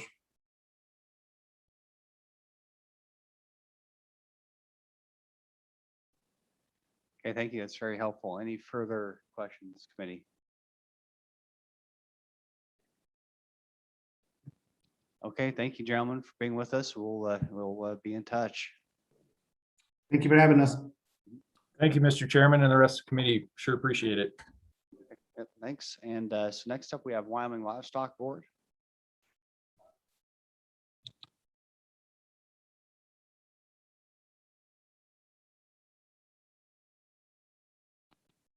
Mr. Chairman, Steve True again, Director at the Wyoming Livestock Board. I don't know that we have a ton to add to the conversation other than what our role is with those horses, which is strictly brand inspection. One piece of information I would offer that maybe many of you are not aware of, we have an MOU with the BLM that delineates the process we do on brand inspection on their horse gathers, or the case of horses gathered in their units by private owners. And so that's basically what we have is that process with the BLM. There's some overlap in the memo that Ms. Jarvis did on our statutes, and the crossover pretty well covers all of our responsibilities. The other thing the committee may not be aware of, and I have one today if you want me to pass it and you can use it, is that request for a permit to gather unclaimed horses. We do offer that. It's in the stray statutes in 11-24-105 and the parameters involved with that. Historically, I think we have not done one since I've been there, and my brand commissioner can remember two, and he's been there since '96. So it's not often taken, but there is an option available in some cases. And it would require permission from the owner of the surface rights of the property in order for that gather to happen. You get in the checkerboards, that could be kind of a wide ranging game. So I will hand that to Representative Heiner, and you guys can all take a look at it and then keep it for your referral. Mr. Chairman, I've got a question down those lines. How would you distinguish which ones are strays and which ones would be considered part of the wild horse population? Mr. Chairman, that's an excellent question. And I really should have a brand inspector supervisor here for that. But it's determined in conjunction with the BLM. If it is a gather or the horses are in question as part of one of the horse units, management units or not, BLM and a brand inspector will make that determination. When they do the gathers, as do the tribal folks, they will do their best to sort what they're pretty sure are abandons or horses just kicked out with those wild horses. They'll sort them to their best ability, and our brand inspectors will come inspect them for any distinguishing ownership marks, and start the estray process unless an owner is known, in which case the BLM has some opportunities for restitution of the cost of care while they've got those animals until the owner comes in, receives them. But it's just basically a brand inspection duty. Brand inspectors and the BLM will then agree this is or is not one of their horses. If it is not, then that determination is made. Then it either triggers the estray process, or if ownership is known, then notification. Representative Clausen. Thank you, Mr. Chairman. So in the estray process, how are these abandoned horses disposed of? Or do they go to auction, or what's the end result, or do they end up with the? Mr. Chairman, it varies. Representative Clausen, it can vary. But under the current estray statutes, we can dispose of in sell, slaughter, destroy. I think you've added adopt coming forward into that part of the deal. But we don't have the facilities or the resources to care for an animal while we await adoption. So we would typically do that 10-day estray rule and go to public auction. It's not a wild horse, so we can sell it just as an estray. So it'll go to public auction within that 10 days. Anytime within there, the brand inspector has a 10-day period to determine his ownership. Could happen, or lack thereof, could happen right away. Could be at the 10 days, but at that time, then we can dispose at public auction. We have always, during my tenure at least, and while Director Miyamoto was there prior to me, we have done our very best to make sure that disposal is always public auction.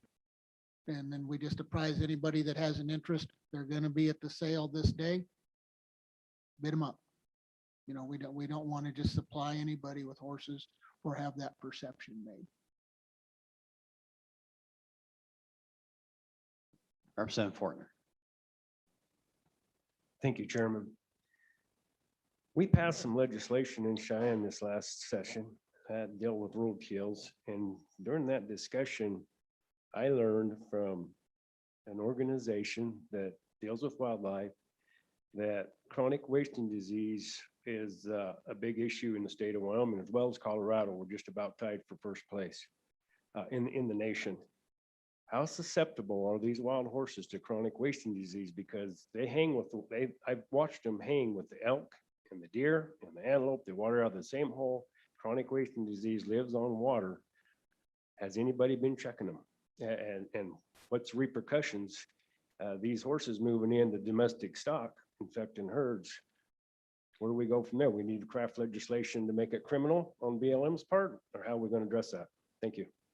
Mr. Chairman, Representative Fortner, I may wave up my counterpart, Mr. Nesvik, to talk about the potential spread of CWD into other species. Without Dr. Logan here, that's a scientific issue that I'm not going to wade into.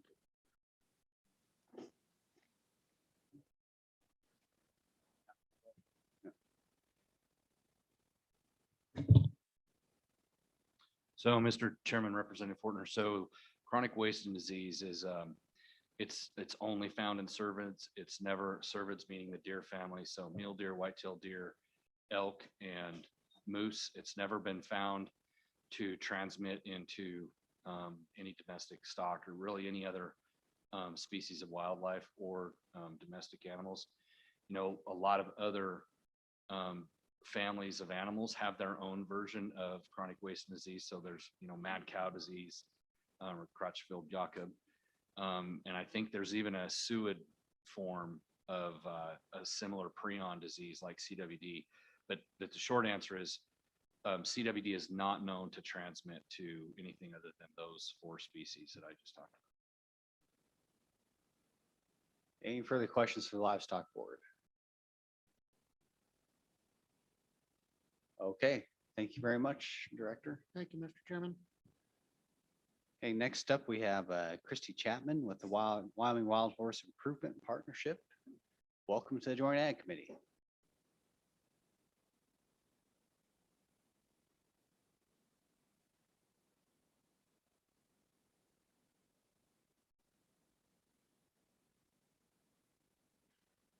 Thank you, Chairman and committee. I'd like to ask at this time if it's appropriate to bring my partner up, Mary Santagata. I didn't know she'd be here. Thank you. So we wanted to introduce ourselves. We are a nonprofit organization that's forming in the state of Wyoming. I don't know if you all received a little bit of a packet on us and information-wise. Our kind of intention in the state of Wyoming is to work with other agencies. We're hoping to perhaps make connections with the state of Wyoming, the Livestock Board. We are currently in discussion with the BLM on some management of PZP and fertility control projects to keep the herds from overpopulating. And of course, as you can imagine, when they overpopulate, they're confined to the HMA, but they need the resources so they expand beyond those boundaries. And that's where you get the estrays. That's where I think they start straying onto the tribal lands. They start straying into the checkerboard more, and even beyond that. So we would like to be a part of the solution as a nonprofit organization, and possibly a contract type of a situation later on in the future, depending on the popularity of this and the effectiveness. I can say right now that what we do, Mary and I are both certified darters. We went to the Science and Conservation Center in Montana. That is the only certification place that PZP is made there, and that's a porcine zona pellucida.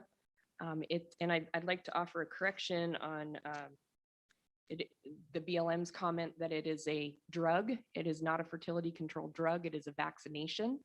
And the way that PZP works is it does not allow the sperm to penetrate the egg sac. So it creates an immune response, and it creates a hardened shell around that egg sac. And so the sperm cannot penetrate it. The mares still cycle. They continually cycle because they're not being settled. So there is there's some controversy in the use of PZP in the advocacy world. It is widely accepted now. It's very widely accepted. It is also effective in more mammals than horses. They use it in cattle. It's used in deer. They use it in elephants in Africa. Bison, they use it in bison also. So it is a very effective form of birth control. There is another drug on the market now, not drug, vaccine, I should say, that is a hormonal inceptor, and that is Gonacon. While we're on the CPC, how long does this vaccination, how long is it effective? Okay, so PZP is effective for the actual PZP is only effective for about 11 months. There is another version of it, PZP 22, and that's effective for about 22 months. I mean, we can answer lots of questions about that if you have more, but we have both gone through that certification process, and it's a pretty intense program when you go to the Science and Conservation Center to become certified as a darter, and they consider it a certification in the remote delivery of this vaccination. BLM staff, I think, are certified in the direct delivery of it, which is an injection. The darting, when the dart hits the horse, there's a little charge in there that sets it off and implants the horse. With PZP, it's just an adjuvant in the vaccination. With PZP 22, it's a pelletized form, so they get the first dose, and then it's a pelletized form that is longer acting and acts as the booster. So most vaccines require a booster shot after, if you're familiar with rabies vaccines, for instance, it requires a booster every so often. So there is some research in the, they've used it in herds all over the PZP. It is widely used. And so the data that they've recovered is that if you PZP a mare, the first time you need to, with regular PZP, you need to booster her within a year, and then you need to booster her every year afterwards. With the PZP 22, it's, I think, $500 per vaccination, so it's fairly expensive, but you don't need to administer those boosters. It's effective for 22 months. Typically, it wears off and the mare can start cycling again and she can become pregnant again. So it is a reversible vaccine. That's why it's used, so that they can maintain some herd viability. The PZP 22 would be effective for 22 months. If you re-inject her with it, she's going to be viable for, or she will not be able to be impregnated within 22 more months. The more a mare is vaccinated into the future, the more vaccine she receives on the cycle, the 22-month cycle or the 11-month cycle, the harder it is for her to reverse. So they do find that some mares become completely sterile from it, and it isn't always 100% effective. So there are some mares that they're still able to get pregnant. It is a vaccine, so it is not 100%, but it is fairly effective. I think they've found a 95% efficacy, and that information can be found on the Science and Conservation Center's website. So back to our program and what we're trying to accomplish here is we are in communication with the BLM right now in the state of Wyoming, particularly looking at the Stewart Creek herd in the Rollins field office, kind of the pilot herd. This is being done in McCullough Peaks HMA, which is up out of the Cody office. So and it's not with our group, it's with a different group called FOAL. So they are using PZP in the state of Wyoming, and they are seeing efficacy there. So they're going to, we're in the process of the MOU at this point. Should that go through, we would be doing some darting projects in, or assisting the BLM, I should say, with the Stewart Creek herd. They talked about the gather, the roundup that was done last year in 2020, and they removed several horses. They did release 46 mares back in, I believe the number is 46 mares back into the Stewart Creek HMA who had been treated with the fertility control, and that was PZP 22. So our communication has been about going in and starting to dart them. So that will keep that herd at an at the AML or below. They're also using sex cueing. So it's that they release back more stallions than mares. So there's a lot of competition there. It's interesting. All of it's very interesting. I wanted to also mention, somebody talked about the fencing in versus the fencing out. If we were able to work on this project with the BLM, one of the things that we would be doing, we want to ensure the success of this. And so I really liked that fencing in versus fencing out idea, because that's been a point of concern in the Stewart Creek HMA. It is completely fenced, but the fences are not very good, and the horses do go through those fences. So, I think some of the concerns that have arisen in our communication is that, who is responsible for that fencing? And so, we have offered, as Wyoming Wild Horse Improvement Partnership, to work with the BLM on some range improvement days, some volunteer work where we might go out and fix fencing. We might go out and clean up fencing. It's being done in other states with NGO partnerships with the BLM.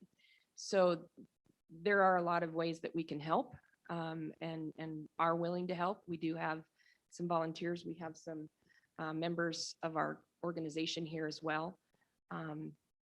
Just kind of in support and to see all of this.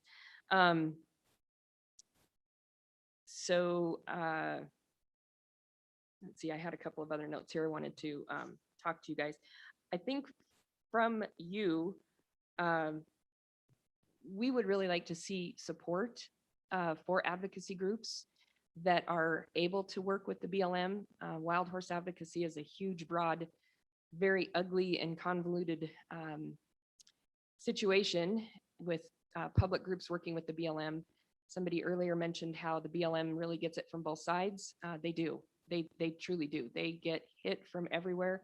I would also like to commend the Wyoming BLM horse people, because they're very proactive and they work very hard. And I think one of the challenges that they face is that each district or each field office that has an HMA in it usually only has one person dedicated to all of those horses. So how do you manage? I mean, I think anybody here who is familiar with the ag industry, you don't succeed with one person managing a large herd. You have employees, you have people, and they only have one person, and that person is responsible for writing the NEPA projects. We work with, we're in conversation with the Rollins district. He has to write the NEPA thing. He has to write, they have to go through this whole review process.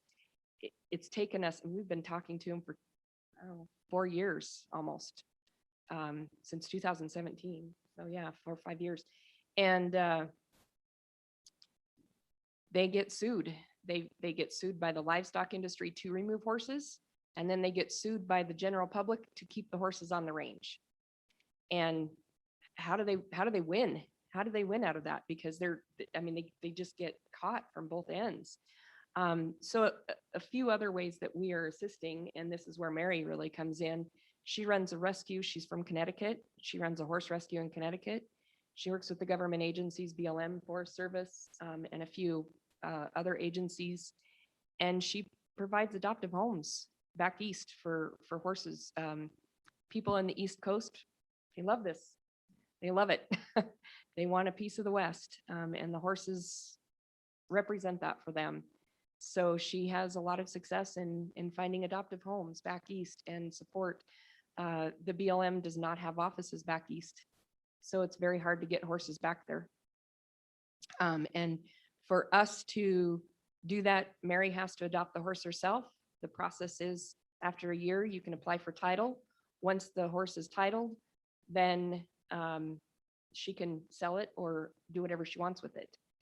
There is an adoption incentive program through the BLM right now. This is part of their effort to solve this national problem. A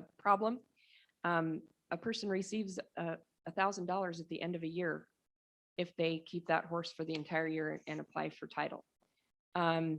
We are seeing it kind of flood the market. You asked the question of the tribal folks, how do you dispose of those horses? And I think the BLM program does not allow them to sell those horses directly to the general public for these kinds of things. But at the end of the year, once the horse is titled, people who have bought those horses can sell them. But as you saw, the market right now is 19 cents a pound, roughly, for a horse. So that's not a lot of money. It is happening though. The horses are being sold and they're going into slaughter pipeline to be exported. It is happening. We don't necessarily support that because there are other options that we see, but the support isn't there. Government support is not there, and BLM's hands are tied. So we're here to offer some of that. If there's funding that can be directed towards helping NGOs or things that have established partnerships with the BLM, that I think is a great opportunity for you guys to support that. And again, we're here to try to make a difference. Other states are doing this and they're making a difference. So. Hey, thank you for being here today. Do we have any questions? Representative Fortner. Have you guys approached University of Wyoming to maybe see if their scientists can't create some kind of a water soluble birth control that you can treat a lot more at one time rather than just a few? Sounds like the process you're using is pretty minute to get to the large problem. It might be worth checking in with UW scientists to see maybe, if they could crack that nut, and then they'll have product they could sell throughout the rest of the United States, maybe. Thank you. Thank you, Representative. Right now, CSU is definitely working on some other things. I don't think the University of Wyoming does that because their veterinary science program is a little bit smaller, but it certainly is something to approach them with. Thank you. Representative Frank, or Senator Frank, excuse me. Thank you, Mr. Chairman. Does your advocacy group and others actively promote the proper numbers on these HMAs, the proper number of horses out there? Yes, we do. We would like to see them at mid AML. We were very supportive of the recent gather that they did to get to low AML, because that does ensure that we have a greater chance of success should we go in. It also ensures that the BLM has a greater success if we're not able to assist them. So of course, we definitely would like to see the AML at low or mid AML. And Mary would like to. Yeah, I just want to add something to what we do. Along with the fertility control, we have a database of knowing every horse that's out there on the Silver Creek Range. And with that, we have a social media account and we can let the world know about each and every one of these horses. And they really grow to love them and to watch them. And we know that it's not 100%. So there will be needs for gathers in the future, but they'll be a lot smaller. And then in turn, with the public knowing about these horses, they're going to want to adopt them. And we've seen that with the prior mountains. They go up for adoption, they all get adopted. Where else? Stand wash basin horses who do fertility control. When they go up for adoption, everybody wants them. And that's part of our program as well, is to put these horses out there, let people know about them and to find homes. And I also just wanted to add, I was really impressed with the talk about the reservation horses, and it just put something into my head where we're going to be going for a grant, and I think it would be really appropriate to see if anybody on the reservation would be interested in learning about the fertility control. We can put in for maybe some money and they could do that. They could work on providing PCP to the horses on the reservation. And I also wanted to add that I could be a resource for people on the reservation because they're getting $152 a horse per an 800-pound horse. People back east are going to pay a lot more money than that for a horse. If a beautiful pinto comes up, call me up. Mary, come get this horse, I would love to. And I would love to be a resource. Yeah, it seems like there's quite a bit less red tape on the reservation, but there's some funding issues. So just real quick, what's the price per shot of PCP? The actual PZP, the last figure I knew, and you should be aware too, that you have to, in order to obtain PZP, and I'm not sure what the process is for Gonacon because we focus mainly on the PZP. You do have to have an established program where you're working with a government agency. So it could be the state of Wyoming, it could be the BLM, it could be the tribal people, or a veterinarian. Mary and I can't go just get it. We have to be working with an agency that oversees those animals.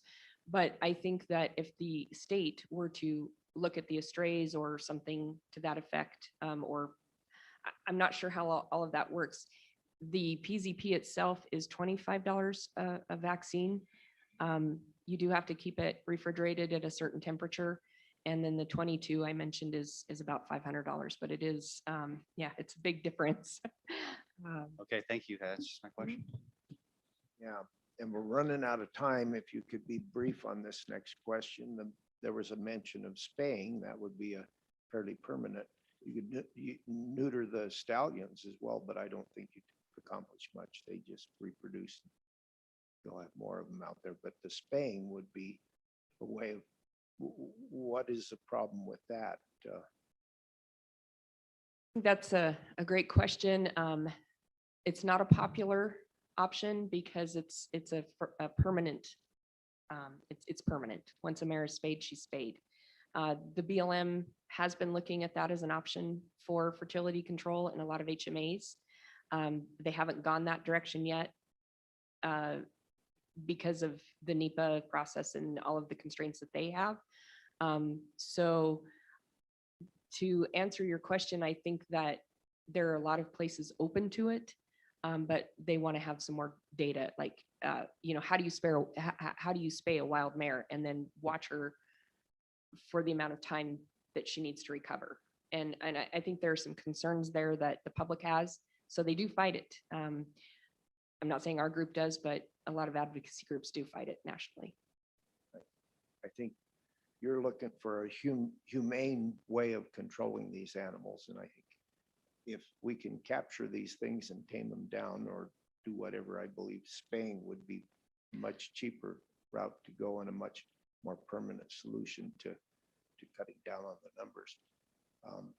Eventually, this thing blows up because we're at $100 million, still don't know how to control these things. And same things happened in the kennels and the dog rescues, and spaying became the answer. Now it's a little difficult to even get a pound puppy. So I think that's something that the whole industry better look at as a permanent fix for some of it. Absolutely. Any further questions, committee?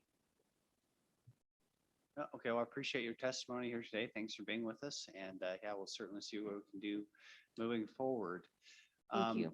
Ladies and gentlemen, I think that, that kind of brings us to lunch.